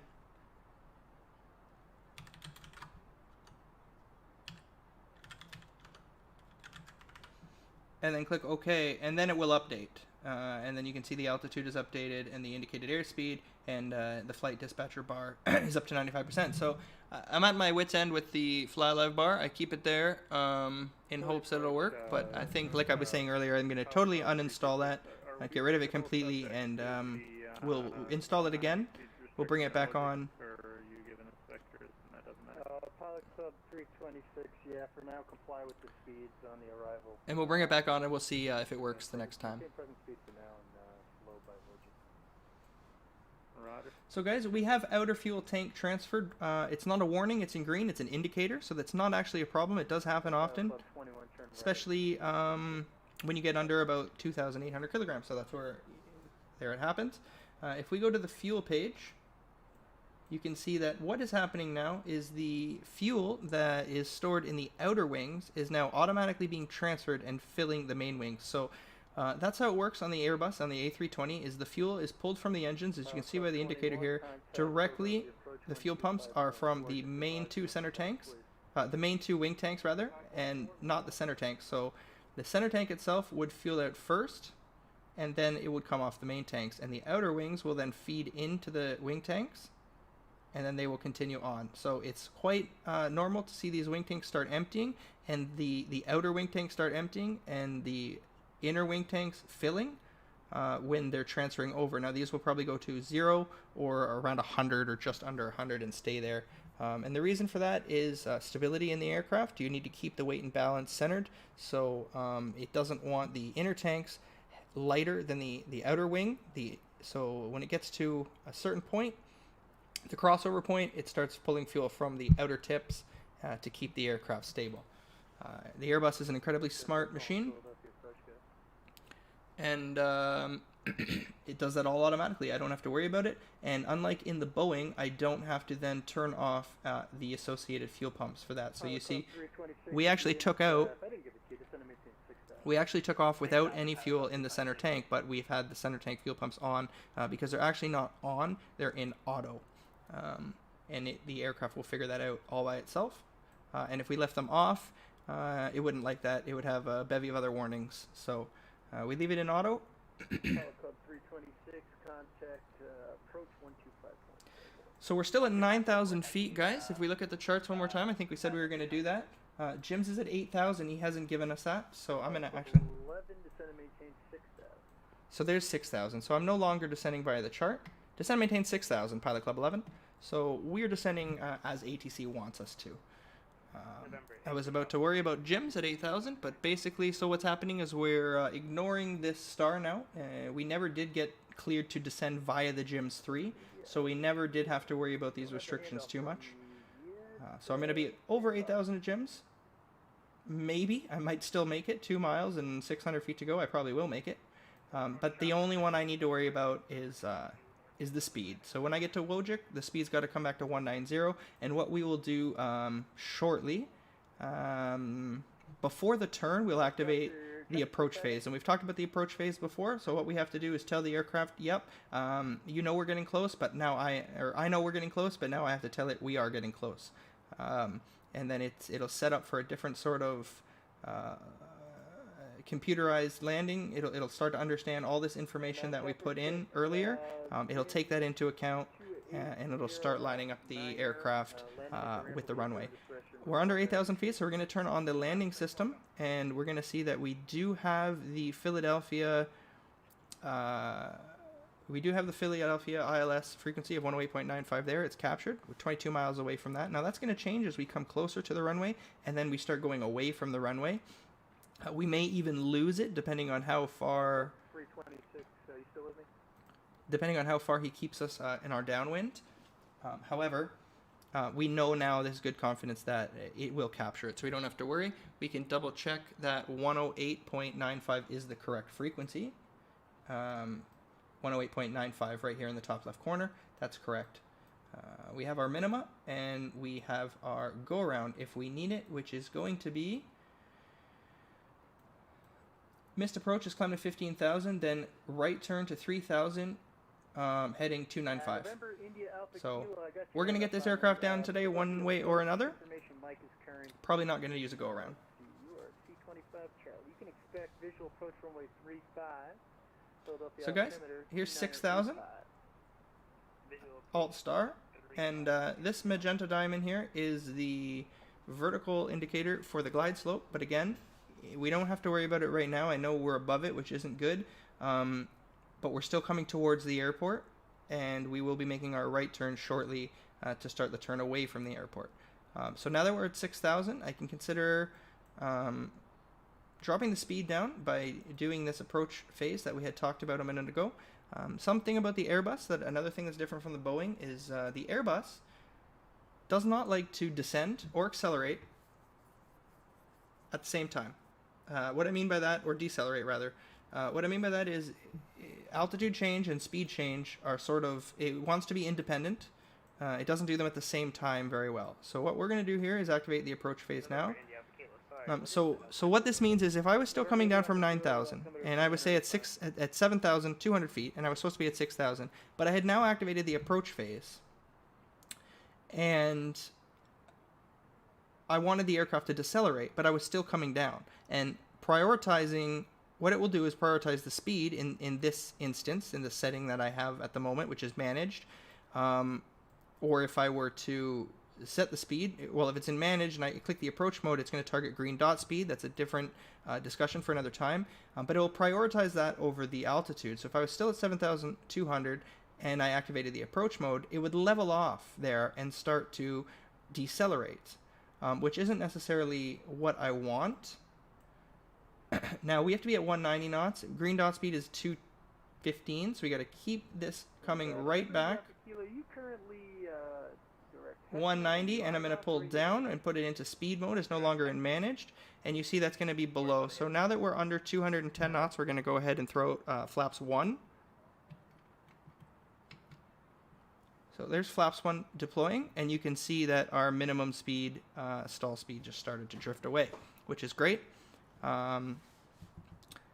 So what the S speed is the pretty much the maximum speed you want to be flying with flaps 1 extended. So if we were to start increasing our speed again and went back above that S, we would retract the flaps.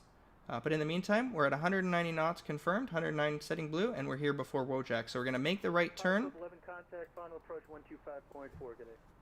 Final approach 125.4. Have a great day. Thanks for your service, Pilot Club 11. All right, guys. We got over to another approach. I didn't set it in early, so I'm just going to cheat and do... Oh, what was it? Come on now. 125.4. I don't even see it here, so I'll just throw in Toronto, which is 125, and...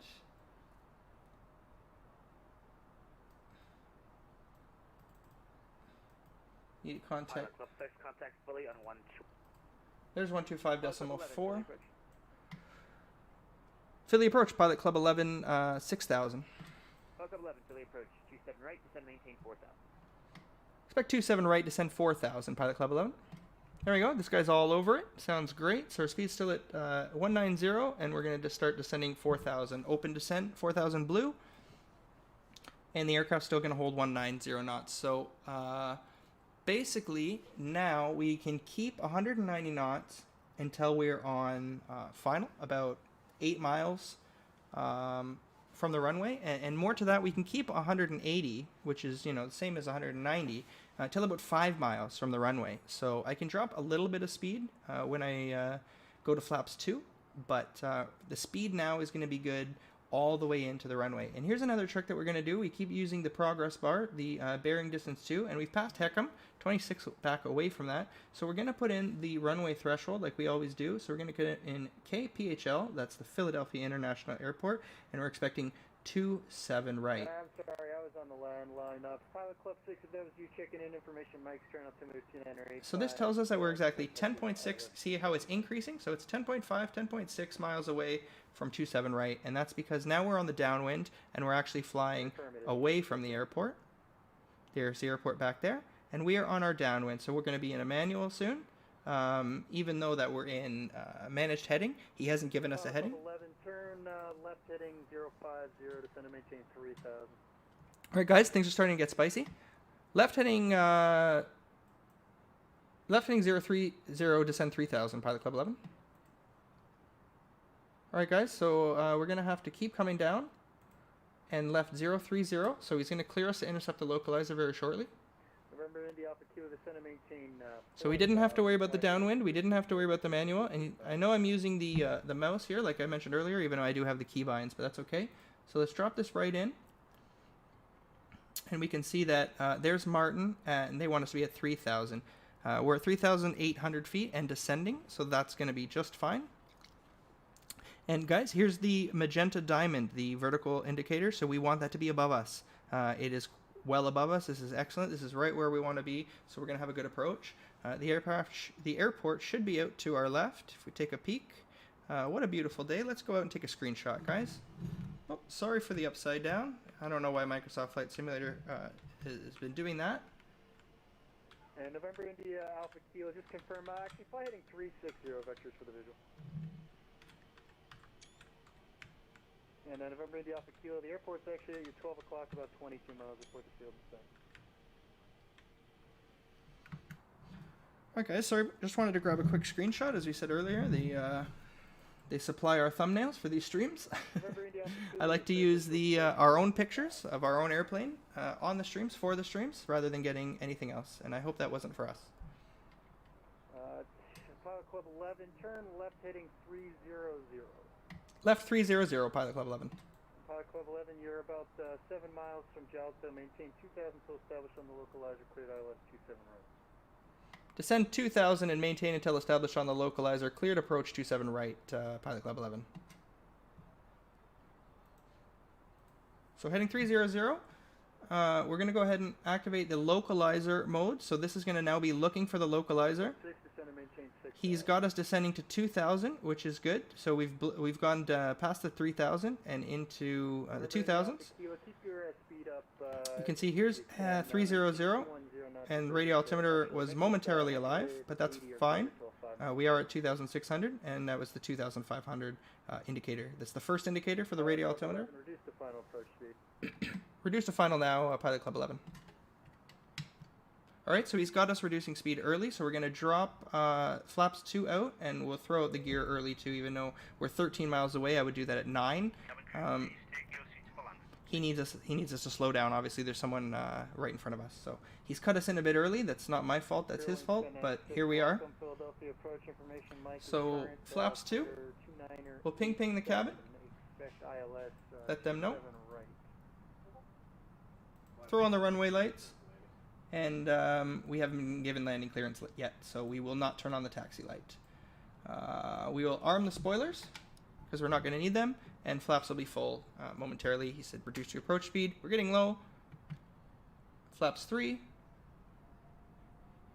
This is really, really early to be configured.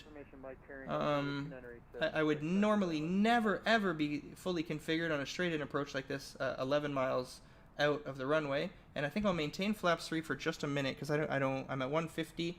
I don't really want to be right at approach speed yet. Self-loading cargo, guys, we've upset a couple of them. 98.4. That's probably because I haven't fed them or had any entertainment for them in a little while. So Philip, spicy. I like it. It's a nice hot pepper.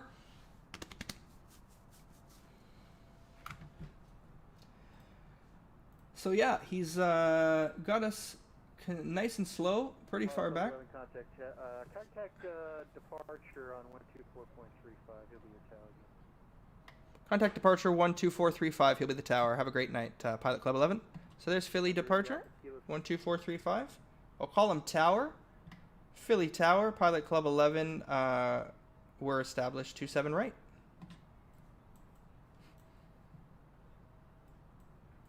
Pilot Club 11, Philadelphia departure, good evening. Wind 320 at 11, runway 27 right, clear to land. 27 right, clear to land, Pilot Club 11.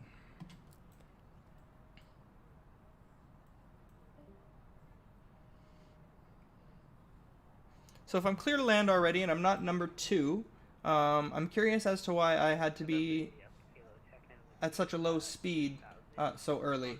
8 miles, so now is probably where I would have gone flaps 2 and gear down.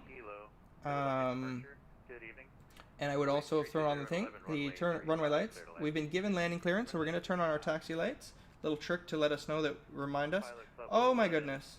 Traffic citation on final for runway 35, landing on the intersecting runway prior to your arrival. Oh, that's why. All right, we'll keep an eye out for the intersecting traffic landing 35, Pilot Club 11. I don't see him at the moment. We'll keep an eye. So that's why he's had us slow. So just to be sure, actually, we are going to go full flaps right now and slow down just that little bit more. Because what I said probably wouldn't happen is happening. They're landing aircraft on this cross runway 35 in front of us. So what's beeping right now, guys, is the outer marker. That's telling us we're 6 miles away from the threshold of the runway. And when we're about 2 or 3 miles, I forget which one, there'll be an inner marker, so we'll have a similar beep. And we've missed our approach. That's not good. We may have to do this manually now, unless the aircraft can catch up to that. So I was talking, guys, I was waffling, and the magenta diamond started coming down, which is our vertical indicator, and we missed the glide slope. We've now hit approach mode, and it seems that we still captured it, which is wonderful. When I told them we were established is when I meant to hit the approach mode. You can see that the aircraft is captured the glide slope, and we're descending fast enough down to bring that back up, so it's going to stick right there on the gold bar. We're going to turn this over to the landing system indicator, and we're going to hit autopilot 2, and we're going to raise our go around altitude to 3,000 feet because that's the go around. So now you see go around altitude 3,000 feet blue. If we do go around and hit max thrust, toga thrust, we'll aim for 3,000. Everything looks good right now, guys. We're 1,200 feet above the runway. Winds 295 at 20 knots. So this is going to be a 20 knot landing. I'm sorry, I hate to do it again, but I'm going to be auto landing. With 20 knot winds, that puts me only about 5 or 10 knots out of the landing threshold of this aircraft, and I still don't have rudder pedals. And trying to land into a 20 knot wind while twisting the stick is why I mowed the lawn. So unfortunately, unless that bleeds off, which it looks like it might by about 500 feet, I'm probably not going to hand land the aircraft again. I promise you that this isn't normally what I do. It's just we're flying by the weather. However, it is bleeding off. If it gets down to about 13 knots, I think I might take it from there. We'll see how that goes. There's the aircraft that's landing in front of us, so that's excellent. And Philly approach, Pilot Club 11, we have the traffic now. Pilot Club 11, traffic not a factor. Roger. Whatever, India Alpha Kilo, welcome to Philadelphia, exit right when able. Alright guys, the wind's down to 12 knots. This is a beautiful approach in, so since it's landing, we can just take a quick peek here and grab one more quick shot. This is a bit of a dangerous, I'm not sure what's happened with the drone. There it is. And did you see the crab that the aircraft was in? That was pretty interesting there. So that's why we're leaving it in 200. We'll take over from here. Minimum. We're going to continue. Yeah, that's telling me that it wanted to auto land.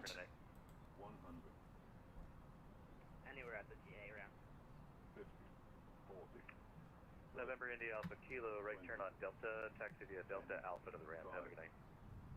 Right, there we go, guys. We got the center line. Keep it on the center line. Thrust reversers idle. And we have deceleration, manual braking, just light. I'm not sure which way we were supposed to exit because I didn't look. I think it's exit to the right, which it is. Alright guys, we're going to keep decelerating. Under 80 knots, we're going to bring in the thrust reversers. And we're going to bring up the spoilers. Under 60 knots, we can exit right here. And under 20 knots, so... There it is, guys. Welcome to Philadelphia. That was a great landing. Pilot Club 11, welcome to Philadelphia, exit right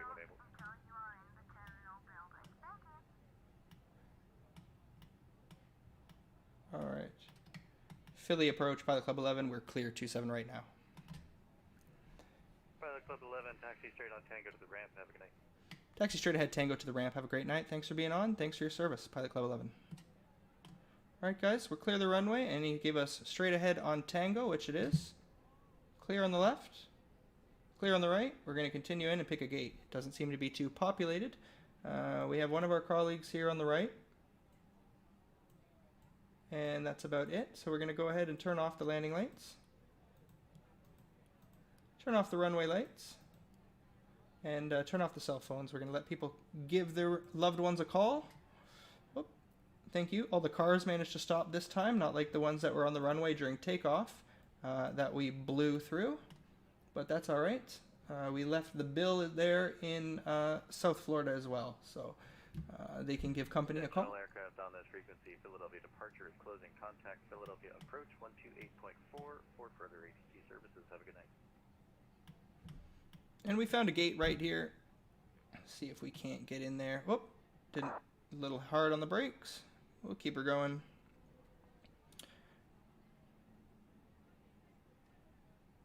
And guys, I don't think the FlyLive Studio Bar worked again this time. I don't think the landing rate showed for you guys. But what I can do, if it didn't, is bring in Valenta. And we'll see, we'll have a flight review. We'll see what it says. So the approach was actually much nicer than the departure, the line. It was a straight in approach, which is great. And if we look at the statistics,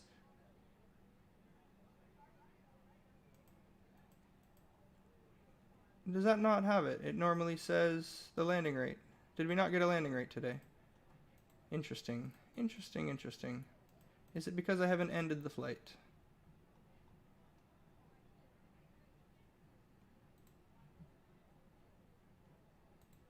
Ah, that's why. End the flight. And let's review our flight.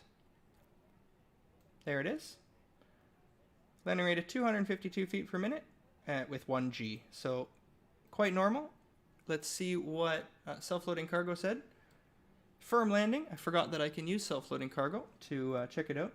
So let's also not make the passengers any more angry. They're already starting to drop their satisfaction. So let's go ahead and bring that on and bring in the external power.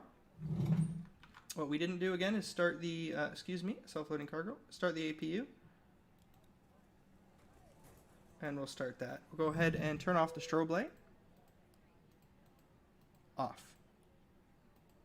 There we go. And now we can turn off the taxi lights as well.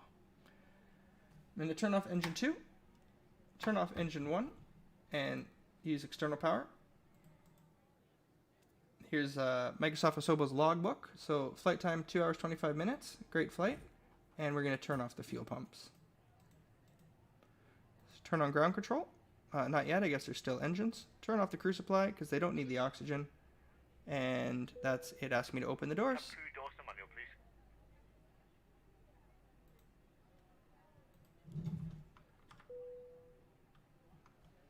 please. Okay, fuel pumps are off. Aircraft is secure. Please open doors. Thank you. There it is. Open the doors, so I can click to open.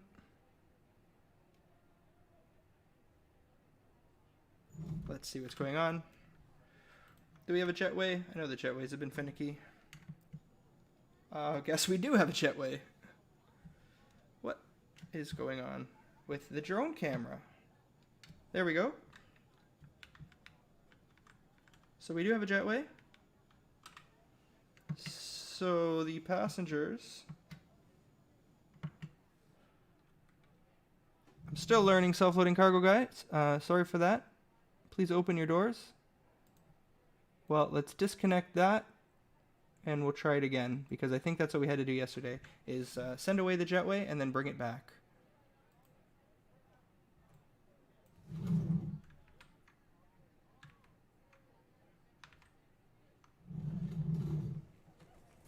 There we go. The doors are open and we're going to start deboarding the passengers. There they go. So we had a 91% satisfaction. The cockpit once again. I hope you enjoyed your flight with us today. On behalf of myself, the first officer, and the cabin crew, we wish you a safe and pleasant journey from the airport and hope to see you again soon. Thanks for flying with us. Well, guys, I hope you enjoyed that. The flight into Philly, it was 2 hours and I think it was 15 minutes. It was a great flight. Everything went well. We had a bit of a interesting departure. We had a great arrival and a great landing. It was a bit windy. We took over at about 300 feet. And we had a pretty solid landing. I don't mean solid as in hard. I mean solid as in right on the money. Center line within the landing zones. We shifted a little bit there to the right. I chalked that up to the physics of the game and the wind that was on there. We'll also use another excuse. We still don't have the rudder pedals. I had mentioned that earlier. That's something that we are aiming for next on the stream. We got self-loading cargo this month. We'll see if next month the rudder pedals are in the budget. So everyone, again, as usual, thanks so much for coming to the stream. It's been fantastic having everybody here. I've loved the chat. We've had so much chat today. It's amazing. I haven't had this much chat in a stream yet, so this is definitely